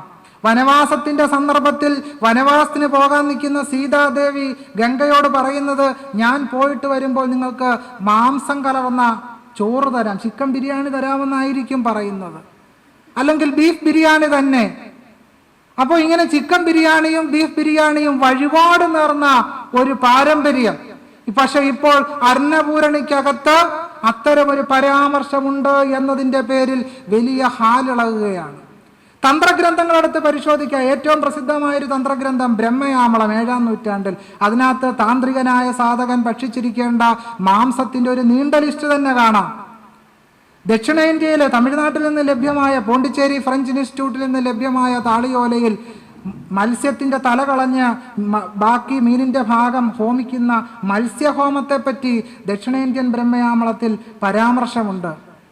ഭദ്രകാളിക്ക് നല്ല കൊഴുത്തുരുണ്ട പോത്തിനെ കൊണ്ടുവന്ന് വെട്ടിക്കൊന്ന് അതിൻ്റെ മാംസം ബലിയർപ്പിക്കുന്നതിനെ പറ്റിയുള്ള രംഗങ്ങൾ ബ്രഹ്മയാമളത്തിൽ കാണാം. ഞാൻ ഭയപ്പെടുന്നു, കാരണം ഈ ബ്രഹ്മയാമളം ഇനിയും പോണ്ടിച്ചേരി ഫ്രഞ്ച് ഇൻസ്റ്റിറ്റ്യൂട്ടിൽ കാണുമോ എന്ന്. കാരണം ഇന്നല്ലെങ്കിൽ നാളെ ഇതൊക്കെ ചാരമായി തീരാനുള്ള എല്ലാ സാധ്യതയുമുണ്ട്. അപ്പം ഞാൻ സൂചിപ്പിക്കാൻ ആഗ്രഹിക്കുന്നത്, വളരെ ഭീകരമായ രീതിയിൽ നമ്മുടെ സമൂഹം, ഞാൻ ഇന്ത്യൻ സമൂഹത്തെ ആകമാനം, കേരള സമൂഹത്തെ ഒരു പ്രത്യേക പരിച്ഛേദമായിട്ട് ഇവിടെ വിവരിക്കുന്നില്ല, മറിച്ച് ഇന്ത്യൻ സമൂഹത്തിൽ ആകമാനം ജാതീയ സമത്വ വ്യവസ്ഥയ്ക്കെതിരായി ആ വ്യവസ്ഥയെ പരിഷ്കരിച്ചുകൊണ്ട്, ആ വ്യവസ്ഥയെ ഉന്മൂലനം ചെയ്തുകൊണ്ട് നിലവിൽ വന്ന ഭരണഘടനയെ തന്നെ അട്ടിമറിച്ചുകൊണ്ടാണ് നമ്മുടെ സമൂഹം ഇപ്പോൾ മുന്നോട്ട് പൊയ്ക്കൊണ്ടിരിക്കുന്നത്. ഹിന്ദുത്വ ഭീകരവാദികൾ ആ രീതിയിൽ തന്നെ ഭരണഘടനയെ ഒരു എലിയെ പോലെ ചുരണ്ടു തിന്നുകൊണ്ടിരിക്കുന്നു. ഭാരതീയ ന്യായ സംഹിത പുറത്തു വന്നു കഴിഞ്ഞു. സത്യാഗ്രഹം ഇരിക്കാൻ അനുവദിക്കാതെ സത്യാഗ്രഹം ഇരിക്കുന്നവരെ അറസ്റ്റ് ചെയ്തു കൊണ്ടുപോകാൻ ഇപ്പോൾ കഴിയും ഭാരതീയ ന്യായ സംഹിത അനുസരിച്ച്. നിങ്ങളുടെ വഴിത്തർക്കം തീർക്കാൻ വേണ്ടി വില്ലേജ് ഓഫീസർ വന്നില്ലെങ്കിൽ വില്ലേജ് ഓഫീസറുടെ മുമ്പിൽ പോയി നിങ്ങൾ സമരം ഇരുന്നാൽ വില്ലേജ് ഓഫീസറെ നിങ്ങളുടെ കാര്യം നടത്താൻ വേണ്ടി ദുഷ്പ്രേരണ ചെലുത്തി എന്ന് വാദിച്ചുകൊണ്ട് ഭാരതീയ ന്യായ സംഹിത അനുസരിച്ച് നിങ്ങളെ 45 ദിവസം റിമാൻഡ് ചെയ്യാം പുതിയ ബില്ല് അനുസരിച്ച്. ഇതെല്ലാം ഇപ്പോൾ ഭരണഘടനയുടെ ഭാഗമായി മാറിക്കൊണ്ടിരിക്കുകയാണ്. സമ്പൂർണമായ സംവരണ അട്ടിമറി നടന്നു കഴിഞ്ഞു. സവർണ സംവരണം എന്ന ഓമന പേരിൽ അറിയപ്പെടുന്ന കുചേല സംവരണം, ഞാൻ അതിനിട്ടിരിക്കുന്ന പേര് കുചേല സംവരണം എന്നാണ്. കുചേല സംവരണം. ഇങ്ങനെ കുചേല സംവരണത്തിലൂടെ ഇന്ത്യൻ ഭരണഘടന മുന്നോട്ട് വെച്ച പ്രാതിനിധ്യ ജനായത്വം എന്ന് പറയുന്ന അടിസ്ഥാനപരമായ ആശയം തന്നെ സമ്പൂർണമായി തമസ്കരിക്കപ്പെട്ടിരിക്കുന്നു. അടിസ്ഥാനപരമായി ഇന്ന് രാവിലെ ഞാൻ ഈ സദസ്സിലേക്ക് വരുമ്പോൾ കണ്ട ഒരു പ്രധാനപ്പെട്ട വാർത്ത, ഗ്യാൻ വാപ്പി മസ്ജിദിനുള്ളിൽ ഹിന്ദുക്കൾക്ക് ആരാധിക്കാനായി തുറന്നു കൊടുക്കപ്പെട്ടിരിക്കുന്നു എന്നുള്ള വാർത്തയാണ്. ആരാണ് ഈ ഹിന്ദുക്കൾ? നമ്മൾ മനസ്സിലാക്കേണ്ട കാര്യം, ഇന്ത്യയിലെ ദളിതുകളോ ഇന്ത്യയിലെ പിന്നോക്ക ജാതി വിഭാഗങ്ങളോ ആരും തന്നെ ഈ ഹിന്ദുക്കളായി ഉൾപ്പെടുന്നില്ല എന്നുള്ളതാണ് പ്രധാനപ്പെട്ട കാര്യം. അങ്ങനെ ഈ ഗ്യാൻവാപ്പി മസ്ജിദ് ഉൾപ്പെടെ ഇന്ത്യൻ ഭരണഘടന മുന്നോട്ട് വെച്ച, ഇന്ത്യയിലെ ഡോക്ടർ BR അംബേദ്കറും നെഹ്റു ഉൾപ്പെടെയുള്ള ആളുകളെല്ലാം തന്നെ മുന്നോട്ട് വെച്ച ഒരു വിശാലമായ മതേതര ജനാധിപത്യം എന്ന് പറയുന്ന ആശയത്തെയാണ് ഇപ്പോൾ വെട്ടി തുണ്ടമാക്കി ജനാധിപത്യ ശരീരത്തെ തന്നെ ഭീകരമായി ഛിന്ന ഭിന്നമാക്കിക്കൊണ്ടിരിക്കുന്നത്. അതുകൊണ്ട് തന്നെ നമ്മുടെ സാമൂഹ്യ മൂല്യങ്ങൾ, ജനായത്ത മൂല്യങ്ങൾ തന്നെ സമ്പൂർണമായി അന്ധകാരത്തിൽ പെട്ടുഴലുന്ന ഒരു കാലാവസ്ഥയിലാണ് നാം ജീവിച്ചു കൊണ്ടിരിക്കുന്നത്. അതുകൊണ്ട് ആർക്കും തന്നെ ഇവിടെ അസ്വസ്ഥരാകാതെ ഇരിക്കാൻ കഴിയുകയില്ല. കാരണം ഭീകരമായി മുസ്ലിം ജനവിഭാഗങ്ങൾ അതിഭീകരമായ അന്യവൽക്കരണത്തിനും അപരവൽക്കരണത്തിനുമാണ് വിധേയമായിക്കൊണ്ടിരിക്കുന്നത്. ഈ ഗ്യാൻവാപ്പിയും മധുരയിലെ ഈദ്ഗാഹി മസ്ജിദും അതുപോലെ തന്നെ ഡൽഹിയിൽ ഇന്നലെയാണ് ഒരു പള്ളി, 300 വർഷം പഴക്കമുള്ള ഒരു പള്ളി പുലർകാലത്ത് ബ്രാഹ്മമുഹൂർത്തത്തിൽ, കോട്ടാൻകോട്ട് ബ്രാഹ്മമുഹൂർത്തത്തിൽ ഒരു JCBയും കൊണ്ടുവന്ന് അവിടെ പഠിക്കുന്ന നിരവധി വിദ്യാർത്ഥികൾ ഉറങ്ങുന്ന സമയത്ത് അവരുടെ ആഹാരവും അവരുടെ വസ്ത്രവും എടുക്കാൻ പോലും അനുവദിക്കാതെ ഭീതിതമായ സാഹചര്യത്തിൽ JCB കൊണ്ടുവന്ന് 300 വർഷം പഴക്കമുള്ള പള്ളി ഇടിച്ചു പൊളിച്ച് നമ്മുടെ കൺമുമ്പിൽ കളയുകയാണ് ഉണ്ടായത്. സുനിഹീരി പള്ളി ഡൽഹിയിലെ ഒരു പ്രധാനപ്പെട്ട പള്ളിയാണ്. മുനിസിപ്പാലിറ്റി അതിനെതിരെ ഓർഡർ ഇട്ടിരിക്കുകയാണ്, അത് പൊളിച്ചു നീക്കണം. ഹൈദരാബാദിലെ ഒരു മുസ്ലിം പള്ളിക്കെതിരായി ഹിന്ദുത്വവാദികൾ അവകാശവാദം ഉന്നയിച്ചിരിക്കുന്നു. അങ്ങനെ ഇന്ത്യയിലെ എല്ലാ മുസ്ലിം പള്ളികളിലും ഇനി ഒരു ശിവലിംഗവും ഒരു രാമവിഗ്രഹവും ഒരു ഹനുമാൻ വിഗ്രഹവും ഏത് നിമിഷവും കാണപ്പെടാവുന്ന ഒരു സാഹചര്യത്തിലാണ് നാം ജീവിച്ചിരിക്കുന്നത്. ഇന്ത്യയിലെ ഏതൊരു ക്രിസ്ത്യൻ ദേവാലയത്തിന്റെ കുരിശിന് മുകളിലും ഏതു നിമിഷവും ഒരു ഹനുമൽ പ്രതിമയും ഒരു ശ്രീരാമ പ്രതിമയും ഒരു രാമധ്വജവും പ്രത്യക്ഷപ്പെടാം. അതുതന്നെയാണ് അവകാശവാദത്തിന്റെ ഏറ്റവും വലിയ തെളിവെന്ന് സുപ്രീം കോടതി വിധി തന്നെ പറഞ്ഞു വെക്കുന്നു. അപ്പോൾ ഞാൻ പറഞ്ഞു വെക്കുന്നത്, ഞാൻ നവോത്ഥാനം എന്ന് പറയുന്ന ആശയത്തെ ഭരണഘടന മുന്നോട്ട് വെച്ച ജനായത്ത ആശയമായി കാണാൻ ആഗ്രഹിക്കുന്നു. അങ്ങനെ ഇന്ത്യൻ ഭരണഘടനയുടെ ആമുഖം തന്നെ മുന്നോട്ട് വെച്ച ഈ ജനായത്ത ആശയത്തെ സമ്പൂർണമായി ഇല്ലായ്മ ചെയ്തുകൊണ്ട്, ഉന്മൂലനം ചെയ്തുകൊണ്ട് ത്രൈവർണിക ജാതി വ്യവസ്ഥയെ ഊട്ടിയുറപ്പിക്കാനാണ് ഹിന്ദുത്വ ശക്തികൾ ഇപ്പോൾ ശ്രമിച്ചുകൊണ്ടിരിക്കുന്നത്. അതിൻ്റെ അലയൊലികളിൽ നിന്ന് കേരളത്തിന് മുക്തി കൈവന്നിട്ടില്ല എന്നാണ് നമ്മുടെ സമൂഹത്തിൽ നിരന്തരം നടന്നുകൊണ്ടിരിക്കുന്ന ഭാഗവത സപ്താഹയജ്ഞവും ഗീതാജ്ഞാനയജ്ഞവും ഭാഗവത സത്രവും. എന്തിനേറെ പറയുന്നു, നാരായണ ഗുരുവിന്റെ പേരിൽ വരെ ഇപ്പോൾ നാരായണ ഗുരുസത്രം വന്നു കഴിഞ്ഞു. ഈ രീതിയിൽ എന്തൊക്കെയാണോ നമ്മൾ ആർജിച്ചെന്ന് പറയുന്നത് അത് മുഴുവൻ നമുക്ക് കൈമോശം വന്നിരിക്കുന്ന, അല്ലെങ്കിൽ ഒരർത്ഥത്തിൽ നമ്മൾ ഒരു ഹിന്ദുത്വ രാഷ്ട്ര ശരീരത്തിന് അനുയോജ്യരായ കീടങ്ങളായി മാറുന്ന ഒരു വ്യവസ്ഥാക്രമത്തിലൂടെ നമ്മളിപ്പോൾ മുന്നോട്ട് പൊയ്ക്കൊണ്ടിരിക്കുകയാണ്. അല്ലെങ്കിൽ നാം അറിഞ്ഞോ അറിയാതെയോ ഈ ഹിന്ദുത്വ ആവാസ വ്യവസ്ഥയ്ക്ക് കീഴ്പ്പെട്ട് പരിണമിച്ചു കൊണ്ടിരിക്കുന്നു. അതുകൊണ്ട് എങ്ങനെയാണ് നമുക്കിതിൽ നിന്നൊരു മോചനം സാധ്യമാവുക എന്നുള്ളതാണ് നമുക്ക് ആലോചിക്കാനുള്ളത്. അതുകൊണ്ട് ഇന്നിവിടെ നടക്കുന്ന ഈ ചർച്ച കേവലമായൊരു ചർച്ചയല്ല. നാം എങ്ങനെ അതിജീവിക്കണമെന്നും നമ്മുടെ അതിജീവനത്തിൻ്റെ മന്ത്രം എന്താണെന്നും ആലോചിക്കേണ്ട ഒരു സവിശേഷ സന്ദർഭത്തിലാണ് നാം ജീവിച്ചുകൊണ്ടിരിക്കുന്നത്. അതിഭീകരമായ ഒരു അവസ്ഥാവിശേഷത്തിലൂടെ നാം കടന്നുപോയിക്കൊണ്ടിരിക്കുന്നു. എല്ലാ അർത്ഥത്തിലും അജയ് ശേഖർ മാഷ് ഇവിടെ സൂചിപ്പിച്ചതുപോലെ തന്നെ ഏത് മൂല്യങ്ങളാണോ നാം ആർജിച്ചെന്ന് പറയുന്നത്, ആ മൂല്യങ്ങളെല്ലാം സമ്പൂർണ്ണമായി നാം തന്നെ ഉപേക്ഷിച്ചിരിക്കുന്നു. ഇന്ത്യൻ ഭരണഘടനയുടെ ഒരു ഭാഗത്ത് രാമന്റെ പ്രതിമ അല്ലെങ്കിൽ രാമന്റെ ചിത്രമുണ്ട് എന്ന് പറഞ്ഞുകൊണ്ട് ഇന്ത്യൻ ഭരണഘടന എന്ന് പറയുന്നത് രാമരാജ്യത്തിൻ്റെ പ്രതീകമാണെന്ന് വ്യാഖ്യാനിക്കുന്നു. അങ്ങനെ വ്യാഖ്യാനിക്കുന്ന ഹിന്ദുത്വവാദികൾ ഇന്ത്യൻ ഭരണഘടനയിലുള്ള അക്ബറിൻ്റെയോ ടിപ്പുവിൻ്റെയോ ശ്രീബുദ്ധൻ്റെയോ ചിത്രങ്ങൾ കാണുന്നുമില്ല. അപ്പോൾ ഈ രീതിയിൽ നമ്മുടെ സമൂഹത്തെ ഒരു രാമരാജ്യ വ്യവസ്ഥയായിട്ട് മാറ്റിക്കൊണ്ടിരിക്കും. കേരളത്തിലിറങ്ങിയ ഒരു പത്രം ഈ പ്രാണപ്രതിഷ്ഠയുടെ അന്ന് പ്രസിദ്ധീകരിച്ച ഫോട്ടോ അല്ലെങ്കിൽ ഏറ്റവും മുമ്പിലത്തെ പേജിൽ എഴുതിയിരുന്നത് രാമരാജ്യം എന്നാണ്. സഹോദരൻ അയ്യപ്പൻ പണ്ഡിറ്റ് മദൻ മോഹൻ മാളവ്യ കേരളത്തിൽ വന്നപ്പോൾ പറഞ്ഞൊരു വാചകമുണ്ട്, ജോർജ് രാജ്യത്തിന് പകരം രാമരാജ്യം വന്നാൽ പണ്ഡിറ്റും മറ്റും ഈയമുരുക്കി ഒഴിക്കലും നാക്കറുക്കലും തുടരുമെന്നല്ലാതെ മറ്റൊന്നും സാധിക്കുകയില്ല എന്ന് വളരെ കൃത്യമായി സഹോദരൻ അയ്യപ്പൻ പറയുകയുണ്ടായി. രാമനാമം ജപിക്കാൻ പണ്ഡിറ്റ് മദൻ മോഹൻ മാളവ്യ ആവശ്യപ്പെട്ടപ്പോൾ രാവണാക്കി ജയ് വിളിച്ചുകൊണ്ടാണ് പ്രബുദ്ധനായ സഹോദരൻ അയ്യപ്പനും CO കരുണാകരനും പണ്ഡിറ്റ് മദൻ മോഹൻ മാളവ്യയുടെ രാമരാജ്യ രാമപ്രേമത്തെയും നേരിട്ടത്. അതുകൊണ്ട് ഒരു കാര്യം മാത്രം പറഞ്ഞുകൊണ്ട് ഞാൻ എൻ്റെ സംഭാഷണം ഉപസംഹരിക്കുന്നു.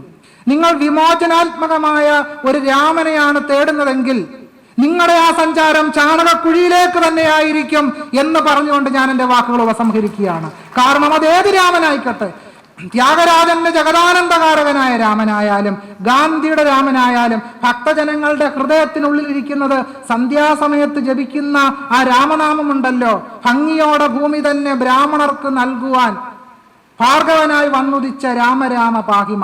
ഇങ്ങനെ ബ്രാഹ്മണർക്ക് ഭൂമി കൊടുക്കാൻ വരുന്ന രാമനാണ് ജനസഹസ്രങ്ങളുടെ ഉള്ളിലിരിക്കുന്നത്. അതുകൊണ്ട് നിങ്ങൾ ഏത് രാമനെ പറ്റി പറഞ്ഞാലും ആത്യന്തികമായി ആ വിമോചനാത്മകമായ രാമനെ അവതരിപ്പിക്കുന്ന നിങ്ങളും നിങ്ങളുടെ അനുയായികളും അത് കേൾക്കുന്ന ജനസഹസ്രങ്ങളും ചാണകക്കുഴിയിലേക്കാണ് പതിക്കാൻ പോവുക. ആത്യന്തികമായി നമ്മുടെ ഭരണഘടനാ ജനാധിപത്യത്തെ തന്നെ തകർക്കുവാനുള്ള വെല്ലുവിളിയാണ് വിമോചനാത്മകമായ രാമനെ വെച്ചുകൊണ്ട് ഇന്ത്യൻ സമൂഹത്തെ വെല്ലുവിളിക്കുന്നത്. അതുകൊണ്ട് ഇത്തരം രാമന്മാരെ ഉപേക്ഷിച്ചുകൊണ്ടല്ലാതെ, അതുകൊണ്ടാണ് ഡോക്ടർ BR അംബേദ്കർ 1956 ഞാൻ ഇനിയും രാമനെയും കൃഷ്ണനെയും ആരാധിക്കില്ല എന്ന് പ്രതിജ്ഞ ചെയ്തുകൊണ്ട് ബുദ്ധിസത്തിലേക്ക് പരിവർത്തനം ചെയ്തത്. അതുകൊണ്ട് ഇത്തരം രാമബിംബങ്ങളൊന്നും തന്നെ നമ്മളെ ഇനി സഹായിക്കാൻ പോകുന്നില്ല. അത് എല്ലാ അർത്ഥത്തിലും ഹിന്ദുത്വത്തിന് നെയ്കോരുന്ന ഹോമങ്ങളായി മാത്രമേ പരിണമിക്കുകയുള്ളൂ എന്ന് മാത്രം പറഞ്ഞുകൊണ്ട് ഇത്തരം ഒരു സംഭാഷണത്തിന് ആയിട്ട് എന്നെ ക്ഷണിച്ച സാഹിത്യ അക്കാദമിയുടെ ഭാരവാഹികളോട്, എന്നെ ശ്രവിച്ച എല്ലാവരോടും സ്നേഹത്തിൻ്റെ ഭാഷയിലുള്ള അഭിവാദ്യങ്ങൾ അർപ്പിക്കുന്നു. നന്ദി, നമസ്കാരം. പ്രിയപ്പെട്ട അധ്യക്ഷ, അതുപോലെ എനിക്ക് മുമ്പ് വളരെ പ്രധാനപ്പെട്ട നിരീക്ഷണങ്ങൾ നമുക്ക് മുമ്പിൽ അവതരിപ്പിച്ച സുഹൃത്തുക്കൾ അജയ് ശേഖർ, ശ്യാംകുമാർ, നമ്മളെ സംബന്ധിച്ച്, കേരളത്തെ സംബന്ധിച്ച് ഘാതകപദം, അതുപോലെ സരസ്വതി വിജയം തുടങ്ങിയിട്ടുള്ള ഒരു നവോത്ഥാന നോവൽ പാരമ്പര്യമുണ്ട്. നിർഭാഗ്യവശാൽ നമുക്ക് ലക്ഷണമൊക്കാത്ത കൃതികളായിട്ടാണ് നമ്മൾ അവയെ കണ്ടത്. ഇന്ദുലേഖ എന്ന ലക്ഷണമൊത്ത കൃതിയിലേക്ക് സാഹിത്യ പഠിതാക്കൾ വളരെ പെട്ടെന്ന് മാറുകയും നിരന്തരം അത് നമ്മുടെ എല്ലാ വിദ്യാലയങ്ങളിലും സ്ഥാപിച്ച് വരികയും ചെയ്യുന്നു. അതുപോലെ തന്നെ ഒരു പ്രത്യേക സമൂഹത്തിൻ്റെ അവകാശങ്ങളിൽ മാത്രം ഊന്നിയ മലയാളി മെമ്മോറിയൽ കേരളത്തിൻ്റെ മൊത്തം ആളുകളുടെ പ്രശ്നം അഭിസംബോധന ചെയ്ത ഒരു മെമ്മോറിയലാണ് എന്ന ഒരു നുണ അത് ആ റിപ്പോർട്ട് കൊടുത്ത അന്ന് മുതൽ ഇന്ന് വരെ പ്രചരിപ്പിച്ചുകൊണ്ട് ഇരിക്കുന്നു എന്നുള്ളതാണ്. മറ്റൊന്ന്, ബംഗാളിലെ ഉപരി വിഭാഗങ്ങളുടെ പ്രശ്നങ്ങളെ മാത്രം അഭിസംബോധന ചെയ്ത ബംഗാൾ നവോത്ഥാനം ഇന്ത്യയുടെ മൊത്തം നവോത്ഥാനത്തിൻ്റെ ഭാഗമാണ് എന്ന് നിരന്തരം പ്രചരിപ്പിക്കുവാൻ സാധിക്കുന്നു. അതേസമയം എനിക്ക് മുമ്പ് സംസാരിച്ച രണ്ടുപേരും പറഞ്ഞതുപോലെ കേരളത്തിലെ തദ്ദേശ ജനസമൂഹങ്ങളുടെ നവോത്ഥാനവും അതുപോലെ മഹാരാഷ്ട്രയിലെ ഫുലെ ഉൾപ്പെടെയുള്ളവർ മുന്നോട്ട് വച്ച നവോത്ഥാനവും ഓരോ സന്ദർഭങ്ങളിലും അത് മറക്കുകയോ അതല്ലെങ്കിൽ അതുമായി ബന്ധപ്പെട്ട സംവാദങ്ങളിൽ നിന്നും ഒഴിവാകുവാൻ മലയാളിയെ നിരന്തരം പരിശീലിപ്പിക്കുന്ന ഒരു മുഖ്യധാര ബോധം നമ്മളുടെ പൊതുമണ്ഡലങ്ങളിൽ നിരന്തരം പ്രവർത്തിക്കുകയും ചെയ്തു. ഈ മുഖ്യധാര ബോധമാണ് സത്യത്തിൽ ഓരോ കാലഘട്ടങ്ങളിലും നമ്മുടെ സമൂഹത്തിൻ്റെ വികാസത്തെ തടസ്സപ്പെടുത്തിക്കൊണ്ടിരുന്നത് എന്ന് നമ്മൾ ഇനിയും ചിന്തിക്കുവാൻ വൈകിക്കൂടാ എന്നതാണ്. ദേശീയ പ്രസ്ഥാനത്തിൻ്റെ പ്രധാനപ്പെട്ട ഒരു അടിത്തറയായി മാറിയത് ഈ നവോത്ഥാന ആശയങ്ങളായിരുന്നു.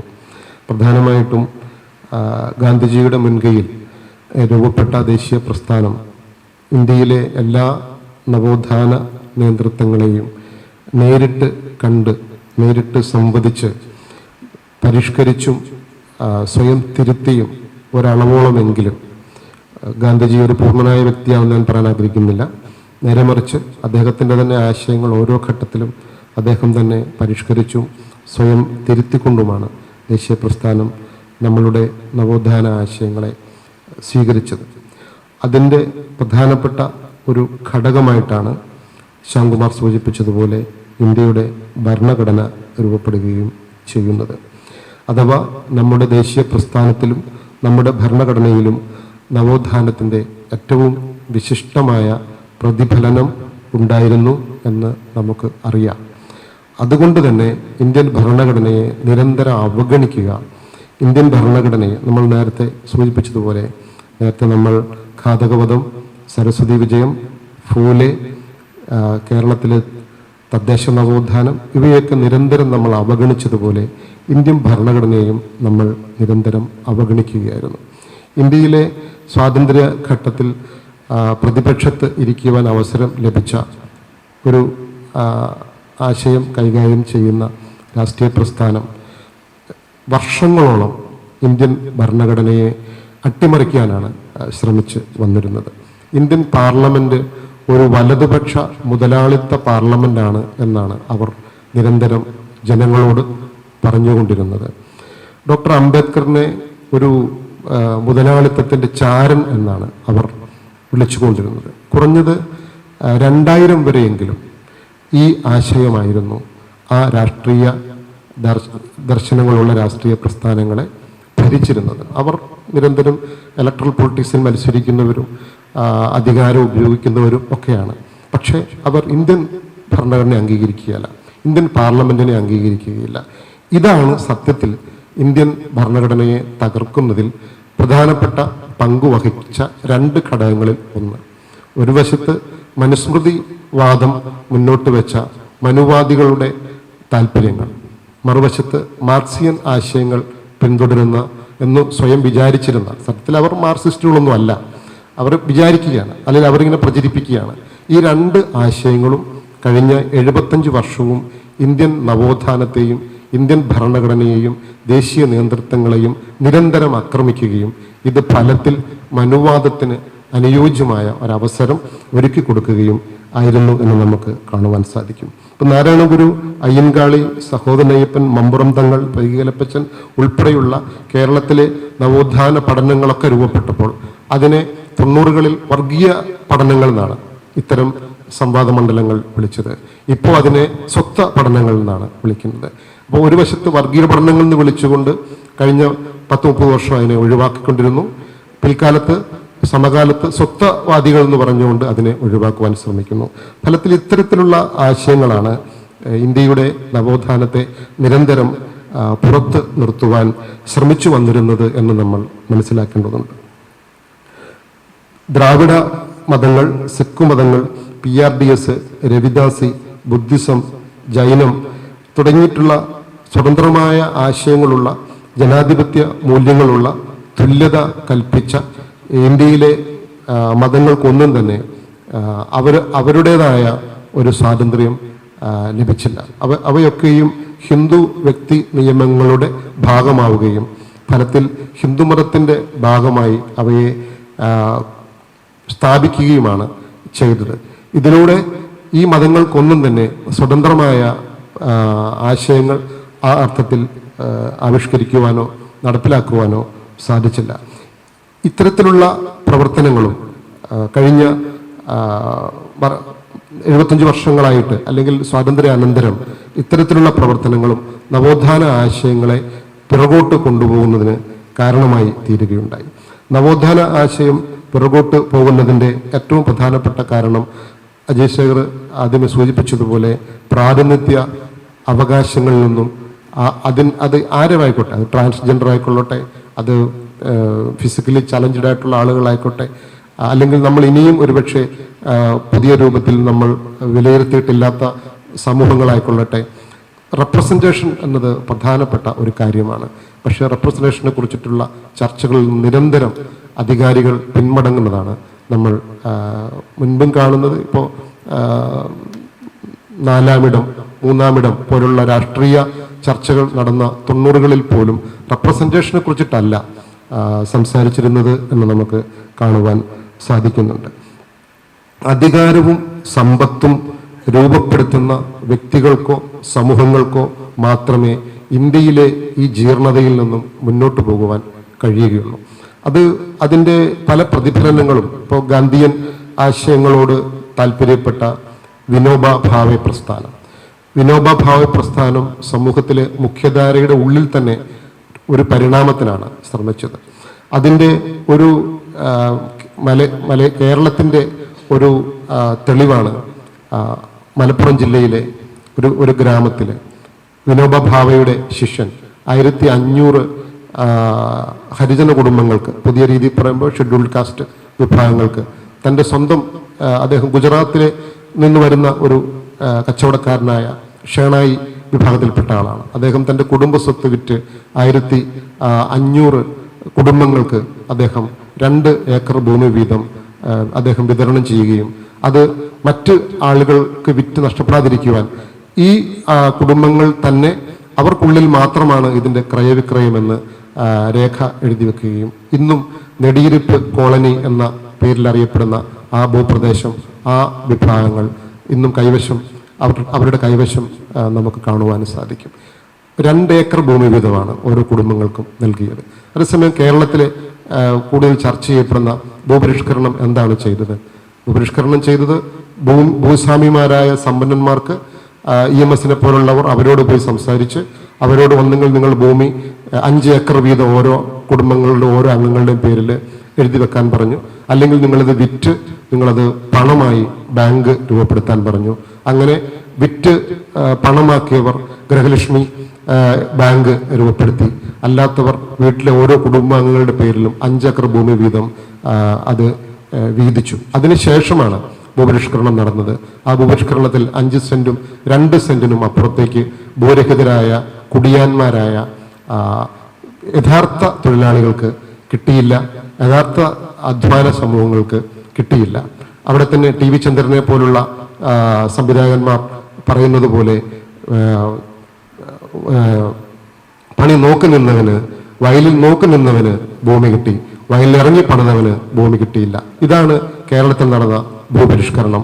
കേരളത്തിലെ എയ്ഡഡ് വിദ്യാഭ്യാസത്തെക്കുറിച്ചും കേരളത്തിലെ ഗവൺമെന്റ് സെക്ടറുകളുടെ ഗവൺമെന്റിന്റെ കെടുകാര്യസ്ഥത കൊണ്ട് തകർന്നടിഞ്ഞു പോകുന്നതിനെ സംബന്ധിച്ചും കേരളത്തിലെ ഓരോ സംവിധാനങ്ങളിലെയും റിസർവേഷനുകളുടെ അട്ടിമറികളെക്കുറിച്ചുമൊക്കെ നമ്മളിവിടെ നിലവിൽ എനിക്കുമുള്ളവർ സംസാരിച്ചു കഴിഞ്ഞു. അതുകൊണ്ട് തന്നെ നവോത്ഥാനം എന്ന് പറയുന്നത് ലക്ഷ്യം വെച്ചത് സമ്പത്തും അധികാരവുമുള്ള ആളുകളായി ഓരോ ഇന്ത്യക്കാരെയും മാറ്റി തീർക്കുക എന്നുള്ളതാണ്. അത് ദലിതരെയോ ആദിവാസികളെയോ ദരിദ്രരെയോ സ്ത്രീകളെയോ എന്ന നിലയിലൊന്നുമല്ല, ഇന്ത്യയിലെ എല്ലാ പൗരന്മാർക്കും.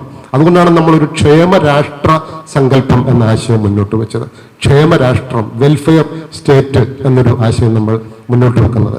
ആ അർത്ഥത്തിൽ സമ്പത്തും അധികാരവും ഇന്ത്യയിലെ പൗരന്മാർക്ക് ലഭ്യമാക്കുന്നതിനുള്ള ഏത് തരത്തിലുള്ള പദ്ധതിയാണ് അതിൻ്റെ പ്രായോഗികതയിൽ സംഭവിച്ചത് എന്ന് നമ്മൾ പരിശോധിക്കുമ്പോഴാണ് ഭൂമിക്ക് വേണ്ടി സമരം ചെയ്യുന്ന ആളുകൾ ഇന്നും ഭൂരഹിതരായി ജീവിക്കേണ്ടി വരുന്നു. കിടപ്പാടത്തിന് വേണ്ടി സമരം ചെയ്യുന്നവർ കിടപ്പാടമില്ലാത്തവരായി പോകുന്നു. 2-3 സെന്റ് ഭൂമി പോലും വിതരണം ചെയ്തിരുന്ന സംവിധാനങ്ങൾ ഇല്ലാണ്ടാവുകയും അവരെ വായുവിൽ, ആകാശത്ത്, അവരെ ഇടുങ്ങിയ മുറികളിൽ അവരെ തൂക്കി നിർത്തുന്ന പുതിയ ഫ്ലാറ്റ് പരിപാടികൾ ആവിഷ്കരിക്കുന്നു. ഇപ്പോൾ കാസർഗോഡ് ജില്ലയിലെ ആദിവാസികൾക്ക് 1 ഏക്കർ ഭൂമി വരെ വാങ്ങാമായിരുന്ന ആശിക്കും ഭൂമി ആദിവാസികൾക്ക് എന്ന പ്രോജക്റ്റ് കഴിഞ്ഞ കുറേ വർഷങ്ങളായി നടപ്പിലാക്കുന്നില്ല. ഫയല് മടക്കി മാറ്റി വെച്ചിരിക്കുന്നു. അങ്ങനെ ഭൂമിയുടെ അവകാശത്തിൽ നിന്നും, വിദ്യാഭ്യാസത്തിന്റെ അവകാശത്തിൽ നിന്നും, സമ്പത്തിന്റെ അവകാശത്തിൽ നിന്നും, തൊഴിലിന്റെ അവകാശത്തിൽ നിന്നും നിരന്തരമായി അട്ടിമറിക്കപ്പെടുന്ന മനുഷ്യർ. ഇതാണ് നവോത്ഥാനത്തിന്റെ അട്ടിമറി എന്ന് പറയുന്നത്. അതല്ലാതെ ഏതെങ്കിലും ഒരു പ്രത്യേക കാര്യത്തിന്റെ അട്ടിമറിയല്ല. ഇപ്പൊ പാലക്കാട് ഷെഡ്യൂൾഡ് കാസ്റ്റ് വിഭാഗങ്ങൾക്ക് വേണ്ടിയിട്ട് അവരുടെ ഫണ്ട് കൊണ്ട് പാലക്കാട് ഒരു മെഡിക്കൽ കോളേജ് തുടങ്ങി. ഏതാണ്ട് 170ഓളം വിദ്യാർത്ഥികൾ ഒരു വർഷം പഠിച്ച് പുറത്തിറങ്ങുന്നു. നേഴ്സ് വിദ്യാർത്ഥികൾ പുറത്തിറങ്ങുന്നു. അവർക്ക് ആ മെഡിക്കൽ കോളേജിൽ ജോലി ലഭിക്കുന്നു. പാലക്കാട് പോലുള്ള സ്ഥലത്ത് ആ മെഡിക്കൽ കോളേജ് ഒരു വലിയ ഒരു സ്ഥാപനമായി വികസിച്ചു വരുന്നു. ആ പ്ലാൻ തന്നെയും അട്ടിമറിക്കപ്പെട്ടതായിട്ടാണ് നമ്മൾ മനസ്സിലാക്കുന്നത്. അപ്പോൾ എന്ന് പറഞ്ഞാൽ ഈ വിഭാഗങ്ങളുടെ സാമ്പത്തികമായ വികാസം, സാമൂഹികമായ വികാസം, വിദ്യാഭ്യാസമായ വികാസം, അല്ലെങ്കിൽ അവരുടെ സ്ഥാപനങ്ങൾ രൂപപ്പെടുത്താനുള്ള അവരുടെ വികാസം, വിദേശ തൊഴിലിന് വേണ്ടിയിട്ടുള്ള അവരുടെ ശ്രമങ്ങൾ, വിവിധ ഭാഷകൾ പഠിക്കാനുള്ള അവരുടെ ആഗ്രഹങ്ങൾ, ഇവയൊക്കെ ഓരോന്നിനെയും തടസ്സം ചെയ്യുകയും ആ തടസ്സം ചെയ്യുന്നതിൻ്റെ ഉള്ളിൽ അധികാരികളാണ്. ഇന്ത്യൻ ഭരണഘടനയെ തൊട്ട് സത്യം ചെയ്യുന്ന അധികാരികളാണ് അവർ. ആ തൊട്ട് സത്യം ചെയ്യുമ്പോൾ മാത്രമേ അവർ ഒരു തന്ത്രമാണ്. ആ സമയത്ത് മാത്രം അവരുടെ ഉള്ളിലുള്ളത് വളരെ കൃത്യമായ വർഗീയതയാണ്. അവരുടെ ഉള്ളിലുള്ളത് വളരെ കൃത്യമായ സ്വസമുദായ താല്പര്യങ്ങൾ മാത്രമാണ്. അത് അധ്യക്ഷ തന്നെ ചൂണ്ടിക്കാണിച്ചു കഴിഞ്ഞു. അധ്യക്ഷയുടെ തന്നെ ഗ്രാമത്തെ അത് മാതൃകയാക്കി കഴിഞ്ഞു. അത് ഇന്ത്യയിൽ ഉടനീളം അത് സംഭവിച്ചുകൊണ്ടേയിരുന്നു. അത് കുറച്ചുകൂടി വ്യക്തമായി സംഭവിക്കുന്നു എന്നുള്ളതാണ്. അതുകൊണ്ട് നവോത്ഥാനം എന്ന മൂല്യം അത് ഏതെങ്കിലും തരത്തിലുള്ള ഒരു പ്രത്യേക വസ്തുവൊന്നുമല്ല. നവോത്ഥാന മൂല്യം എന്നത് ഇന്ത്യയിലെ മനുഷ്യർക്ക് അധികാരത്തിലും സമ്പത്തിനും പ്രവേശിക്കുന്നതിനും അവർക്ക് നിരന്തരമായി വികസിക്കുന്നതിനുമുള്ള അവസരം ഒരുക്കി കൊടുക്കുക എന്നുള്ളതാണ്. അത്തരത്തിലുള്ള ഒരു അവസരം കേരളത്തിൽ എന്തായാലും ഇല്ല എന്ന് ഉറപ്പാണ്. കേരളത്തിൽ കുറച്ചു കാലമായി 1.5 വർഷമായി സ്റ്റൈബൻഡോ, ലംസം ഗ്രാൻഡോ, ഫെലോഷിപ്പോ ലഭിക്കാത്ത വിദ്യാർത്ഥികളാണ് കേരളത്തിലെ കോളേജുകളിലും സ്കൂളുകളിലും ഉള്ളതെന്ന് നിങ്ങൾ മനസ്സിലാക്കേണ്ടതുണ്ട്. എന്തുകൊണ്ടാണ് ഈ രീതിയിൽ അവർക്ക് ലഭിക്കേണ്ട അവകാശം നഷ്ടപ്പെടുത്തുന്നത്? അവർ ഹോസ്റ്റലിൽ താമസിക്കുന്നവരുണ്ട്, സ്വകാര്യ ഹോസ്റ്റലുകളിൽ താമസിക്കുന്നവരുണ്ട്, ഡേ സ്കോളേഴ്സ് ആയിട്ടുള്ളവരുണ്ട്, ഗവേഷണം നടത്തുന്നവരുണ്ട്. 25 ഗവേഷകർ നിയമസഭയുടെ മുമ്പിൽ അവരുടെ ഫെലോഷിപ്പിന് വേണ്ടിയിട്ട് അവർക്ക് കുത്തിയിരിപ്പ് അല്ലെങ്കിൽ പട്ടിണി സമരം നടത്തേണ്ടി വന്നു. ഈ ഗവേഷകർ എങ്ങനെയാണ് ഗവേഷണം നടത്തുക? എങ്ങനെയാണ് അവർ ഫീൽഡ് വർക്ക് നടത്തുക? എങ്ങനെയാണ് അവരുടെ ഡേ ടു ഡേ ലൈഫ് നടത്തുക? എങ്ങനെയാണ് അവർ ഹോസ്റ്റൽ ഫീസ് നടത്തുക? വിദ്യാർത്ഥികൾക്ക്, ഗവേഷകർക്ക് പോലും ഇതാണ് അവസ്ഥയെങ്കിൽ സാധാരണ തൊഴിലാളികളുടെ അവസ്ഥ എന്താണ്? എനിക്ക് പരിചയമുള്ള ബഹുഭൂരിപക്ഷം തൊഴിലാളികളും പറയുന്നത് കേരളത്തിൽ കുറെ കാലമായി തൊഴിൽ രാഹിത്യം നിരന്തരമായി അനുഭവപ്പെടുന്ന ഒരു അന്തരീക്ഷമാണ് ഉള്ളതെന്നാണ്. അന്യസംസ്ഥാന തൊഴിലാളികൾക്ക് തുച്ഛമായ വളരെ ചെറിയ വരുമാനം കൊണ്ട്, ചെറിയ കൂലി കൊണ്ട് അവരാൽ തൊഴിൽ ചെയ്യപ്പെടുകയും കേരളത്തിലെ തൊഴിലാളികൾ നിരന്തരമായി പുറത്തു നിൽക്കുന്ന, കെട്ടിട നിർമ്മാണ തൊഴിൽ മേഖലയിൽ നിന്നൊക്കെ ബഹുഭൂരിപക്ഷം മലയാളികളായ തൊഴിലാളികളും പുറത്തു നിൽക്കുന്ന ഒരവസ്ഥയിലേക്കാണ് കേരളത്തിന്റെ തൊഴിൽ മേഖല ചെന്നെത്തിയിട്ടുള്ളത്.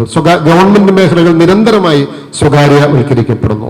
KSRTCയിൽ തന്നെ പ്രത്യേകമായ ചില സ്വകാര്യ സംവിധാനങ്ങൾ വരുന്നു.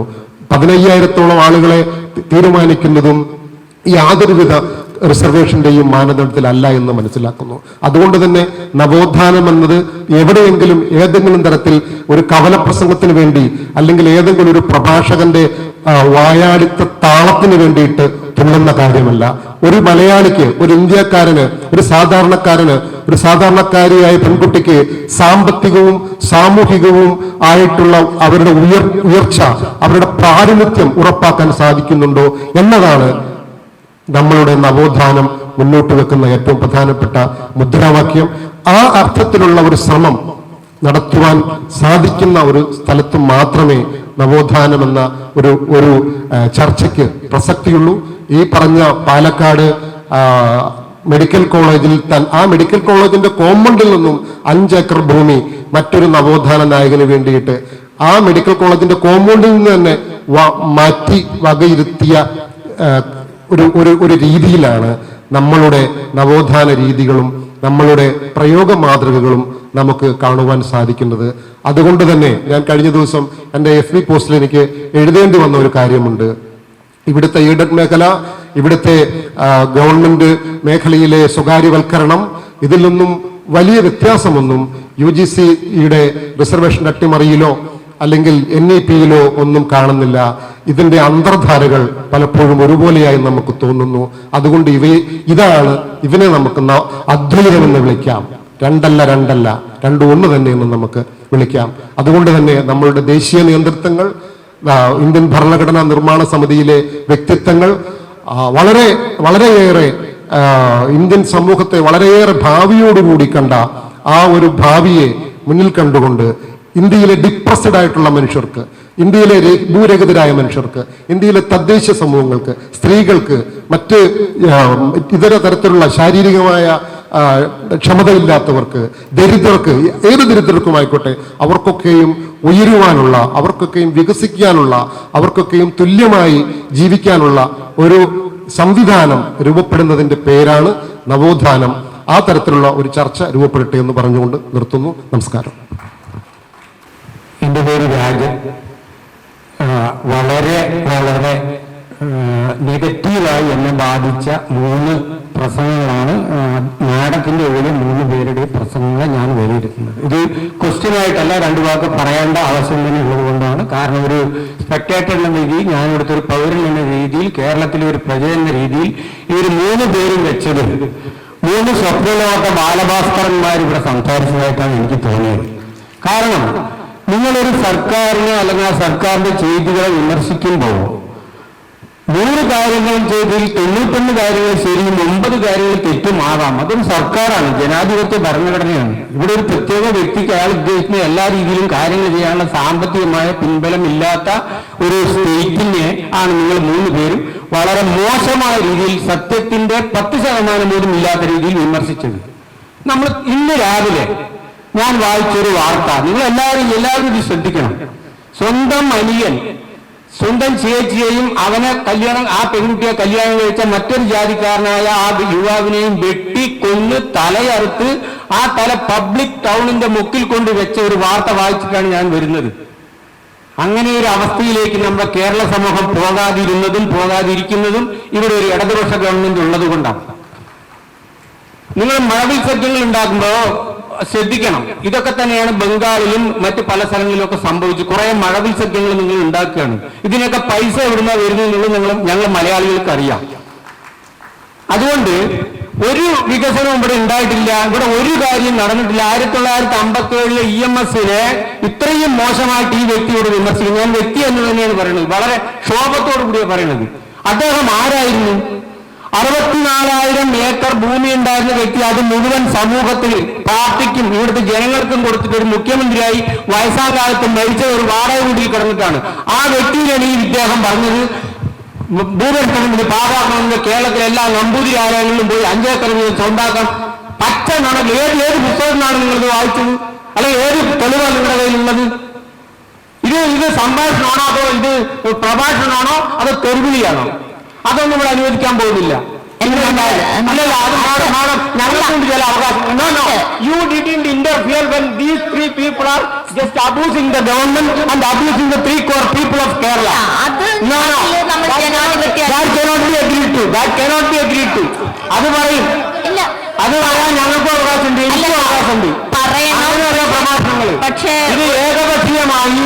ഞാൻ ചോദിക്കട്ടെ, 57 ഭൂപരിഷ്കരണ ബില്ല്, 57 വിദ്യാഭ്യാസ പരിഷ്കരണ ബില്ല്, 57 അതേപോലെ തന്നെ കുടിയിരിപ്പ് സമരത്തിന് അനുവദിച്ച കുടിയിരുപ്പിനുള്ള ബദലുകൾ, ഇതേപോലെ ഇപ്പൊ ഗവൺമെന്റ് ചെയ്യുന്ന 3.25 ലക്ഷം വീടുകൾ, 650 സ്ക്വയർ മീറ്ററുള്ള വീടുകളാണ് ഇപ്പൊ കൊടുക്കുന്നത്. ഇതൊന്നും പുരോഗമനമല്ലേ? ഞാൻ കേരളത്തിലെ വിദ്യാഭ്യാസ സിസ്റ്റം, കേരളത്തിലെ ആരോഗ്യ സിസ്റ്റം, കേരളത്തിലെ പൊതുവിതരണം, ഇതൊന്നും കാണാതെ നിങ്ങൾ ഏകപക്ഷീയമായിട്ട് ഇതിനെ ക്രൂശിക്കാൻ ശ്രമിച്ചാൽ അത് കണ്ടു നിൽക്കാൻ കഴിയില്ല. പിന്നെ ഒരു പ്രധാനപ്പെട്ട കാര്യമുണ്ട്. നമ്മൾ ഈ പറയുമ്പോ എപ്പോഴും എതിർ ശബ്ദങ്ങളെ നമ്മൾ ബഹുമാനിച്ചുകൊണ്ട് അല്ല, അങ്ങനെ പറയും. ഒരാൾക്കാണെങ്കിലും, അതാണ് ജനാധിപത്യം, ഒരാൾക്കാണെങ്കിലും എതിർ ശബ്ദം ഉന്നയിക്കാനുള്ള അവസരമാണ് നമ്മൾ ഈ പറഞ്ഞ ഭരണഘടന നമുക്ക് നൽകുന്നത്. അതുകൊണ്ട് അഭിപ്രായം പറയാം, പക്ഷെ നമ്മൾ അത് വല്ലാതെ അധിക്ഷേപിക്കപ്പെടരുത്. ഇതിനോട് വളരെ ഈ വേദ ശബ്ദങ്ങളെ ആദരിച്ചുകൊണ്ട് മാത്രം പ്രതികരിക്കാൻ ഞാൻ ഇവിടെ ഇരിക്കുന്ന 3 പേരും എൻ്റെ സുഹൃത്തുക്കളായ ഡോക്ടർ അജയ് ശേഖറും ഡോക്ടർ MP മനോജും അക്കാദമിഷ്യന്മാരാണ്, രാഷ്ട്രീയക്കാരല്ല. അക്കാദമിക രാഷ്ട്രീയത്തെ ഉയർത്തിപ്പിടിക്കുന്നവരാണ്. അതുകൊണ്ട് ഏതെങ്കിലും തരത്തിലുള്ള പാർട്ടികളുടെ പടവാളികളോ അതിൻ്റെ തൂലിയ ഒന്തുന്നവരോ അല്ല ഞങ്ങൾ 3 പേരുമെന്ന് ആമുഖമായി സൂചിപ്പിക്കട്ടെ. ഞങ്ങൾ തീർച്ചയായിട്ടും നിഷ്പക്ഷരല്ല. ഞങ്ങൾക്ക് കൃത്യമായ പക്ഷമുള്ള 3 പേരാണ്. കൃത്യമായ പക്ഷമുണ്ട്, അത് സാമൂഹ്യ നീതിയുടെ പക്ഷമാണ്. പക്ഷെ എനിക്ക് പറയാൻ 3 കാര്യങ്ങളുണ്ട്. അത് പറയാതെ പോകുന്നത് ശരിയല്ല. ഒന്ന്, നമ്മളെല്ലാം കാര്യം പറയുമ്പോൾ എല്ലാം പറയണമല്ലോ. കേരളത്തിൽ ഏറ്റവും കൂടുതൽ പൊതുപണം ഒഴുകുന്നത് എയ്ഡഡ് വിദ്യാഭ്യാസ മേഖലയാണ്. അതിനെപ്പറ്റിയാണ് അജയ് ശേഖറും MP മനോജും സൂചിപ്പിച്ചത്. അവിടെ ആദിവാസികളുടെയും ദളിതരുടെയും എയ്ഡഡ് മേഖലയിലെ പ്രാതിനിധ്യം 0.34%. ഈ ചോദ്യം ഉന്നയിക്കാൻ പാടില്ലെന്നാണോ നിങ്ങൾ കരുതുന്നത്? കേരളത്തിലെ ദേവസ്വം ബോർഡ് 90% സവർണരാൽ ഭരിക്കപ്പെടുന്ന സ്ഥാപനം. അവിടുത്തെ കോളേജുകൾ, സ്കൂളുകൾ, അഡ്മിനിസ്ട്രേറ്റീവ് സ്ഥാപനങ്ങൾ, അവിടുത്തെ ദളിതരുടെ പ്രാതിനിധ്യം എന്ന് പറയുന്നത് വട്ടപൂജ്യമാണെന്ന് പറഞ്ഞാൽ പോലും അത്ഭുതത്തിന് അവകാശമില്ല. അതിനെപ്പറ്റി MP മനോജും ഡോക്ടർ അജയ് ശേഖറും മിണ്ടരുതെന്നാണോ നിങ്ങൾ കരുതുന്നത്? കേരളത്തിലെ 22,000-ലധികം കോളനികളുണ്ട്. ആ കോളനികളിൽ ഭൂരിഭാഗവും കഴിയുന്നത് ദളിത പിന്നോക്ക മുസ്ലിം ജനവിഭാഗങ്ങളാണ്. 3 സെന്റിനകത്തും 2 സെന്റിനകത്തും ശ്വാസം മുട്ടി കഴിയുന്നത്. അതിനെപ്പറ്റി ചോദ്യം ചോദിക്കരുതെന്നാണോ നിങ്ങൾ കരുതുന്നത്? അപ്പൊ ഇങ്ങനെ നിരവധിയായ ചോദ്യങ്ങളും പ്രശ്നങ്ങളും ഉണ്ട്.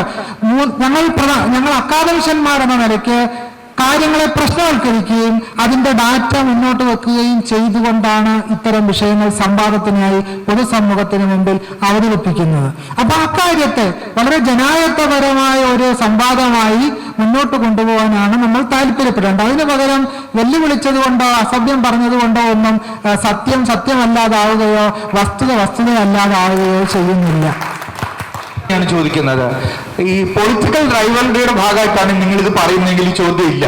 പക്ഷെ അക്കാദമിഷ്യനായിട്ട് പറയുമ്പോൾ ചില ചോദ്യങ്ങളുണ്ട്.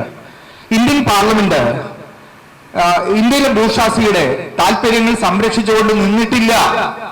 അതിനെ വിമർശിക്കുന്നത് ഇന്ത്യൻ ഭരണഘടനയെ വിമർശിക്കാൻ പാടില്ലാത്തൊരു സാധനമാണ് എന്ന് മനോജ് ഇവിടെ പറയുമ്പോൾ അതെങ്ങനെയാ അക്കാദമിഷ്യൻ എന്ന നിലയിൽ വിഴുങ്ങുന്നത്? ഇന്ത്യൻ പാർലമെന്റ് ഈ ത്രൂ ഔട്ട് കഴിഞ്ഞ ഒരു നൂറ്റാണ്ട് കൊണ്ട് ഇന്ത്യയിലെ കോർപ്പറേറ്റുകളുടെയും ഇന്ത്യയിലെ ഭൂഷാസിയുടെയും താല്പര്യങ്ങൾ സംരക്ഷിച്ചു വന്നതിന്റെ ചരിത്രം നമുക്കറിയാം. അതിന്റെ ഡേറ്റ നമ്മൾക്കുണ്ട്. അതിൽ അനുവൽക്കരിക്കപ്പെട്ട ദളിതരുടെയും പാർശ്വവൽക്കരിക്കപ്പെട്ട മനുഷ്യരുടെയും ചരിത്രമുണ്ട്. അപ്പൊ നമ്മൾ പാർലമെന്റിനെ വിമർശിക്കാതെ, ഭരണഘടനയുടെ അത്തരം ഭാഗങ്ങളെ വിമർശിക്കാതെ അത് എക്കാലത്തേക്കും പിറന്ന ഒരു വിശുദ്ധ ശിശുവായിട്ട് കാണാൻ പറ്റുമോ? അത് വിമർശിച്ച മനുഷ്യരെയും ഇവിടുത്തെ സംഘപരിവാർ ആളുകളെയും സമീകരിക്കുന്ന പണി VD സതീശൻ ചെയ്താൽ മനസ്സിലാവും. പക്ഷേ MP മനോജ് അക്കാദമിഷ്യൻ എന്ന നിലയിൽ ഇവിടെ അവതരിപ്പിച്ചാൽ അത് തോളകളാതെ വീണ്ടും പോകണമെന്നാണ് നിങ്ങൾ പറയുന്നത്. അല്ല, ഇത് പ്രതികരണം അർഹിക്കുന്ന ചോദ്യമാണ്. അതിന് എൻ്റെതായ നിലയ്ക്കുള്ള മറുപടി പറയാൻ ഞാൻ ആഗ്രഹിക്കുന്നു. ഇന്ത്യൻ ഭരണഘടന തീർച്ചയായും വിമർശനരഹിതമായ ഒരു ഡോക്യുമെന്റ് അല്ല. തീർച്ചയായും എൻ്റെ അഭിപ്രായം അതാണ്. വിമർശനം ഉണ്ട് നമുക്ക് ഭരണഘടനയോട്. പക്ഷെ നമ്മൾ ആലോചിക്കേണ്ട ഒരു പ്രധാനപ്പെട്ട പ്രശ്നം, നിങ്ങൾ ഇന്ത്യൻ ഭരണഘടനയെ പറ്റി വിമർശനം ഉന്നയിക്കുകയും ഭാരതീയ ന്യായ സംഹിതയെ പറ്റി ഒന്നും മിണ്ടാതിരിക്കുകയും ചെയ്യുക, പൗരത്വ നിയമത്തെ സംബന്ധിച്ച് മിണ്ടാതിരിക്കുക, സവർണ സംവരണം നടപ്പിലാക്കുന്നതിനെ സംബന്ധിച്ച് മിണ്ടാതിരിക്കുക. ഞാനിവിടെ എൻ്റെ സംഭാഷണ സന്ദർഭത്തിൽ സൂചിപ്പിച്ചു, പുതിയ ഭാരതീയ ന്യായ സംഹിത വന്നു കഴിഞ്ഞു, ഇംപ്ലിമെന്റ് ചെയ്യപ്പെടാൻ പോകുന്നു. ആ ന്യായ സംഹിത അനുസരിച്ച് സത്യാഗ്രഹം ചെയ്യാൻ കഴിയില്ല നിയമം അനുസരിച്ച്. അതുപോലെ തന്നെ പുതിയ ന്യായ സംഹിത അനുസരിച്ച് നിങ്ങൾക്ക് കുറുവടിയുമായി, ദേശസ്നേഹത്തിന് വേണ്ടി കുറുവടിയുമായി റോഡിലൂടെ നിങ്ങൾക്ക് പരേഡ് നടത്താം. പക്ഷെ അല്ലാതെ കുറുവടി ധരിക്കാൻ പാടില്ല. അപ്പോൾ ആർക്കു വേണ്ടിയാണ് ആ കുറുവടി ന്യായം ഉണ്ടായിരിക്കുന്നത് വളരെ വ്യക്തമാണ്. അപ്പൊ ഇത്തരം കാര്യങ്ങൾ നമ്മൾ വിമർശനാത്മകമായി തീർച്ചയായും സംസാരിക്കുക തന്നെ വേണം. ആരാണ് ഇന്ത്യൻ ഭരണഘടനയെ അട്ടിമറിച്ചത് എന്നുള്ള സുപ്രധാനമായ കാതൽ മേലുള്ള ചോദ്യം നമ്മൾ എന്തുകൊണ്ടാണ് ഉന്നയിക്കാത്തത്? ഇന്ത്യയിലെ സവർണ ജനവിഭാഗങ്ങളും സവർണ പതാകവാഹകരുമാണ് ഇന്ത്യൻ ഭരണഘടനയെ ഇന്നും അട്ടിമറിച്ചുകൊണ്ടിരിക്കുന്നത്. ആ യാഥാർത്ഥ്യത്തെ എന്തുകൊണ്ടാണ് നമ്മൾ ചോദ്യം ചെയ്യാത്തത്? സാമൂഹ്യ സമത്വം എന്ന് പറയുന്ന ഏറ്റവും പ്രധാനപ്പെട്ട ആശയത്തെ സവർണ സംവരണം കൊണ്ട് തുരങ്കം വെച്ചു പാർലമെന്റിലെ മുഴുവൻ ഭൂരിപക്ഷവും. അതിനെതിരെ എന്തുകൊണ്ട് ഇന്ത്യയിലെ കേരളത്തിലെ ജനങ്ങൾ യാതൊരു അക്ഷരവും മിണ്ടാതെ വായിൽ കദളിപ്പഴവുമായിട്ടിരുന്നു എന്ന ചോദ്യം നമ്മൾ ചോദിക്കണ്ടേ? എന്തുകൊണ്ട് നമ്മൾ ആ ചോദ്യം ചോദിക്കുന്നില്ല? നമ്മളപ്പോൾ കദളിപ്പഴ ഉണ്ണികളായി മാറി എന്നുള്ളതാണ് യാഥാർത്ഥ്യം. ഭാരതീയ സംഹിത പുറത്തു വന്നു, അതിന്റെ ഫസ്റ്റ് ഡ്രാഫ്റ്റും സെക്കൻഡ് ഡ്രാഫ്റ്റും പുറത്തു വന്നു. കേരളത്തിൽ എത്ര പേര് അതിനെതിരെ ന്യായസംഹിതക്കെതിരെ എഴുതി? എന്റെ കണക്കുകൂട്ടൽ ഞാൻ വളരെ കുറച്ച് എഡിറ്റോറിയലുകൾ പോലും കണ്ടില്ല എന്നുള്ളത് നമ്മൾ കൊണ്ടു നടക്കുന്ന നിരക്ഷരതയുടെ ഏറ്റവും വലിയ തെളിവാണ്. വയറിൽ പ്രൊഫസർ ഡോക്ടർ മോഹൻ ഗോപാലിന്റെ 3 ഭാഗങ്ങളായി വന്ന പ്രബന്ധമല്ലാതെ ദേശീയ തലത്തിൽ പോലും ഭാരതീയ ന്യായ സംഹിതയെ വിമർശനാത്മകമായി സമീപിക്കുന്ന പ്രബന്ധങ്ങളൊന്നും തന്നെ കാണാൻ സാധിച്ചില്ല. മലയാളത്തിൽ പോലും വളരെ വളരെ വളരെ ശുഷ്കമായി ഇപ്പോൾ അതിനോടുള്ള പ്രതികരണം. എന്തുകൊണ്ടാണ് നമ്മൾ ഇത്തരം ആശയങ്ങളെ വിമർശിക്കാത്തത്? അതുപോലെ തന്നെ പശുവിനെ സംബന്ധിച്ച സ്ഥാനം, ഭരണഘടനയിൽ എങ്ങനെ പശു വന്നു? ആ പശു ഇപ്പോൾ നമ്മളെ തിന്നാനായി പുറത്തിറങ്ങി നിൽക്കുന്നു. ആ പശു ഇപ്പോൾ നമ്മളെ വഴിമേലെ അടിക്കാനായി വടിയുമായി നിൽക്കുന്നു. എന്തുകൊണ്ടാണ് ഇത്തരം കാര്യങ്ങളോടൊന്നും തന്നെ നമുക്ക് പ്രതികരണം ഇല്ലാതായി പോകുന്നത്? UGCയുടെ പുതിയ പോളിസി പുറത്തു വന്നു കഴിഞ്ഞു. എന്താണ്? ഡി റിസർവേഷൻ പോളിസിയാണ്. ഷെഡ്യൂൾഡ് കാസ്റ്റിനും OBCക്കുമായി മാറ്റിവെച്ചിരിക്കുന്ന തസ്തിക രായ്ക്ക് രാമായണം ആർക്ക് വേണമെങ്കിലും കൊടുക്കാവുന്ന രീതിയിലേക്ക് ആ പോസ്റ്റുകളെല്ലാം ഡി റിസർവ് ചെയ്യുന്ന ഒരു പോളിസി ഇപ്പോൾ മേക്ക് ചെയ്തുകൊണ്ടിരിക്കുകയാണ്. അത് ഇനിയിപ്പോ ഏതാനും ദിവസങ്ങൾക്കകത്ത് ഇംപ്ലിമെന്റ് ചെയ്യപ്പെടും. എന്തുകൊണ്ടാണ് നമുക്ക് ക്ഷോഭം ഉയരാത്തത്? ഒരു ചെറിയ ചോദ്യം കൂടി ഞാൻ ഉന്നയിച്ച് അവസാനിപ്പിക്കാം. ആദ്യം പറഞ്ഞതിലേക്ക് തന്നെ, കേരളത്തിലെ ഏറ്റവും കൂടുതൽ പൊതുപണം ഒഴുകുന്നത് സർക്കാർ സ്ഥാപനങ്ങളിലേക്ക് മാത്രമല്ല, സർക്കാർ സ്ഥാപനങ്ങളുടെ ഇരട്ടി സർക്കാരിൽ നിന്ന് പൊതുപണം വിനിയോഗിക്കപ്പെടുന്ന കേരളത്തിലെ എയ്ഡഡ് സ്ഥാപനങ്ങള്, കോളേജുകള്, സ്കൂളുകളിലേക്കൊക്കെയാണ്. അവിടുത്തെ ദളിതരുടെയും ആദിവാസികളുടെയും പ്രാതിനിധ്യം 0.34%. എന്തുകൊണ്ടാണ് നമുക്ക് ആത്മരോഷം ഉണ്ടാകാത്തതെന്ന് മാത്രം ഞാൻ ചോദിക്കാൻ ആഗ്രഹിക്കുകയാണ്. എൻ്റെ പേര് ജയപ്രകാശ് ഓവരി എന്നാണ് എന്നെ അറിയപ്പെടുന്നത്. മനോജ് എനിക്കറിയാം, മാഷുക്കറിയാം. നവോത്ഥാനം ദളിതർക്ക് മാത്രമല്ല ആണ് എൻ്റെ വിശ്വാസം. ഇവിടുത്തെ നായർ കമ്മ്യൂണിറ്റി അച്ഛ എന്ന് വിളിച്ചു തുടങ്ങിയിട്ട് 100 വർഷത്തിന് താഴെയായിട്ടുള്ളൂ. പിന്നെ നമ്മൾ ഈ പറയുന്ന നവോത്ഥാനം ഇന്നും ഈ യുവജനോത്സവത്തിൽ മോഹൻ പൈവളം വെച്ചാൽ മാത്രമേ നമ്മുടെ ആളുകൾ കഴിക്കുള്ളൂ. അവിടെ വേറൊരു ഒരു ദളിതനോ അവിടെ പോസ്റ്റ് ചെയ്യാനോ അല്ലെങ്കിൽ അതിന് വേണ്ടി ഒരു റെവല്യൂഷൻ കൊണ്ടുവരാനോ അത് ആൾട്ടർനേറ്റീവായിട്ട് കാണാൻ കഴിയുന്നില്ല എന്നുള്ളതാണ് എൻ്റെ രണ്ടാമത്തെ ക്വസ്റ്റ്യൻ. പിന്നെ നമ്മൾ പറയുന്നുണ്ട് വലിയ വികസനം പറയുന്നുണ്ട്. ഭാരതകുമാറിന്റെ മുഖത്തേക്ക് മൂത്രം വെച്ചിട്ടാണ് നമ്മൾ റോക്കറ്റ് വിട്ടത്. കൂടി ആലോചിക്കണം. ഭാരതകുമാറിന് എന്ന് പറയുന്ന ഒരു ആദിവാസി ഗോത്രവർഗത്തിൽപ്പെട്ട ആളുടെ മേത്തേക്ക് മൂത്രം വെച്ചിട്ടാണ് നമ്മൾ ചന്ദ്രനിലേക്ക് റോക്കറ്റ് വിട്ടത്. മൈജേഷ് കുമാരി എന്ന് പറയുന്ന സംഘപരിവാറിന്റെ ആളുകൾ അതുകൂടി കൂട്ടിച്ചേർത്ത് വായിക്കുന്നത്. നവോത്ഥാനം, ഇവിടുത്തെ നവോത്ഥാനം ആൾക്ക് നവോത്ഥാനം എന്നറിയാം. നമ്മുടെ ബഹുമാനപ്പെട്ട മുഖ്യമന്ത്രി ഉണ്ടായിരുന്ന കെ കരുണാകരൻ, ഡോക്ടർ കുട്ടപ്പൻ, വിദ്യാഭ്യാസത്തിലും സംസ്കാരത്തിലും ഏറ്റവും ഉന്നതമായി നിൽക്കുന്ന ഡോക്ടർ കുട്ടപ്പനോട് നിങ്ങൾ ഹരിജൻ പട്ടികജാതി വർഗത്തിൽ കൂടെയാണോ നിങ്ങൾ പ്രവർത്തിച്ച് KPC പ്രസിഡന്റ് ആയത്? അപ്പോൾ കുട്ടപ്പ അപ്പൊ തന്നെ മറുപടി, താങ്കൾ നാടാൾ സമുദായത്തിൽ പ്രവർത്തിച്ചിട്ടാണോ നിങ്ങൾ കേരള മുഖ്യമന്ത്രി ആയിരുന്നു? അപ്പൊ തന്നെ മറുപടി പറഞ്ഞു. നമ്മുടെ നവോത്ഥാനം എന്ന് പറഞ്ഞിട്ടുണ്ടെങ്കിൽ തൃശ്ശൂർ പൂരം എന്ന് പറയുന്നത് 100 വർഷമായിട്ട് ഇവിടുത്തെ ദരിദ്രം പൂരം വരുമ്പോൾ ഓടി പോയിക്കുന്നു. ഈ രാജ്യത്താണ് പറയുന്നത് വളക്ക് നമ്മുടെ ബഹുമാനപ്പെട്ട ദേവസ്വം മന്ത്രിക്ക് വളക്ക് കയ്യിൽ കൊടുക്കാന്ന് നേരത്തെ അജയ് സാഗർ മാഷ് പറഞ്ഞു. വളക്ക് കൊടുക്കാത്ത ഒരു കാലാണ് നമ്മുടെ രാജ്യത്ത്.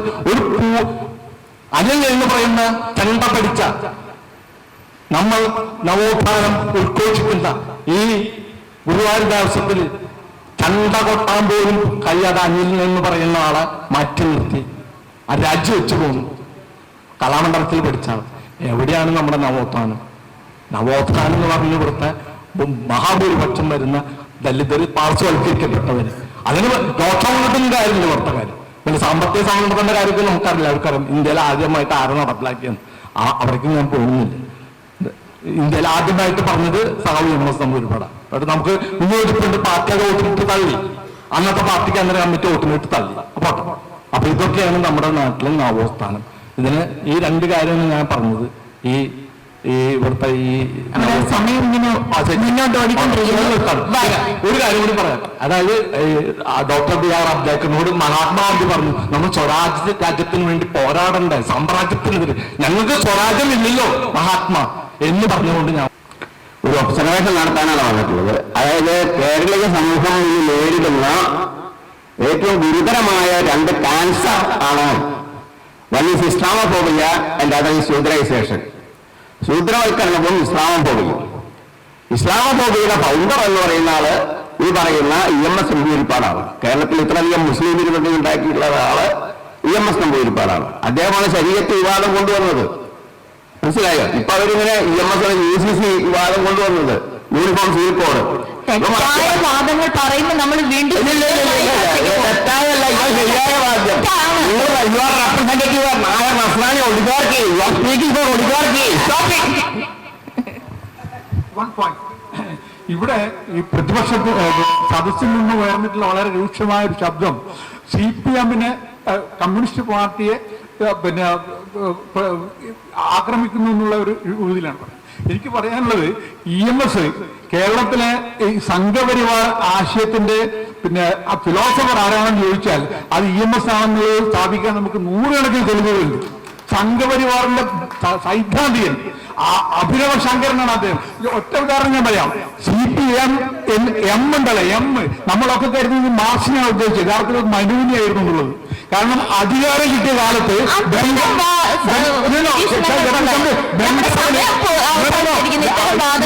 സമയം കളയാനില്ല. സമയം കളയാനുള്ള പരാമർശങ്ങൾ നമ്മൾ എന്താണോ പറയുന്നത് അതിനെ ആക്ടിവേറ്റ് ചെയ്യുക. I can produce solid evidence for that.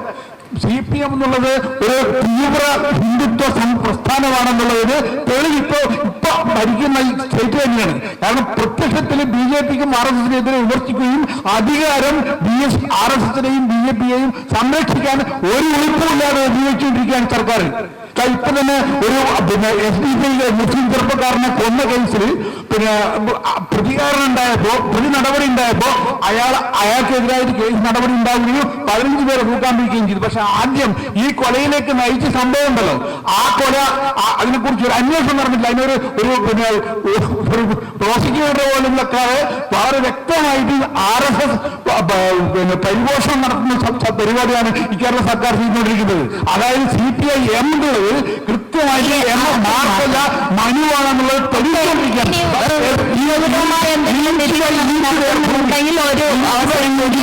നമ്മൾ ഈ സംവാദം ഇവിടെ അവസാനിപ്പിക്കുന്നു.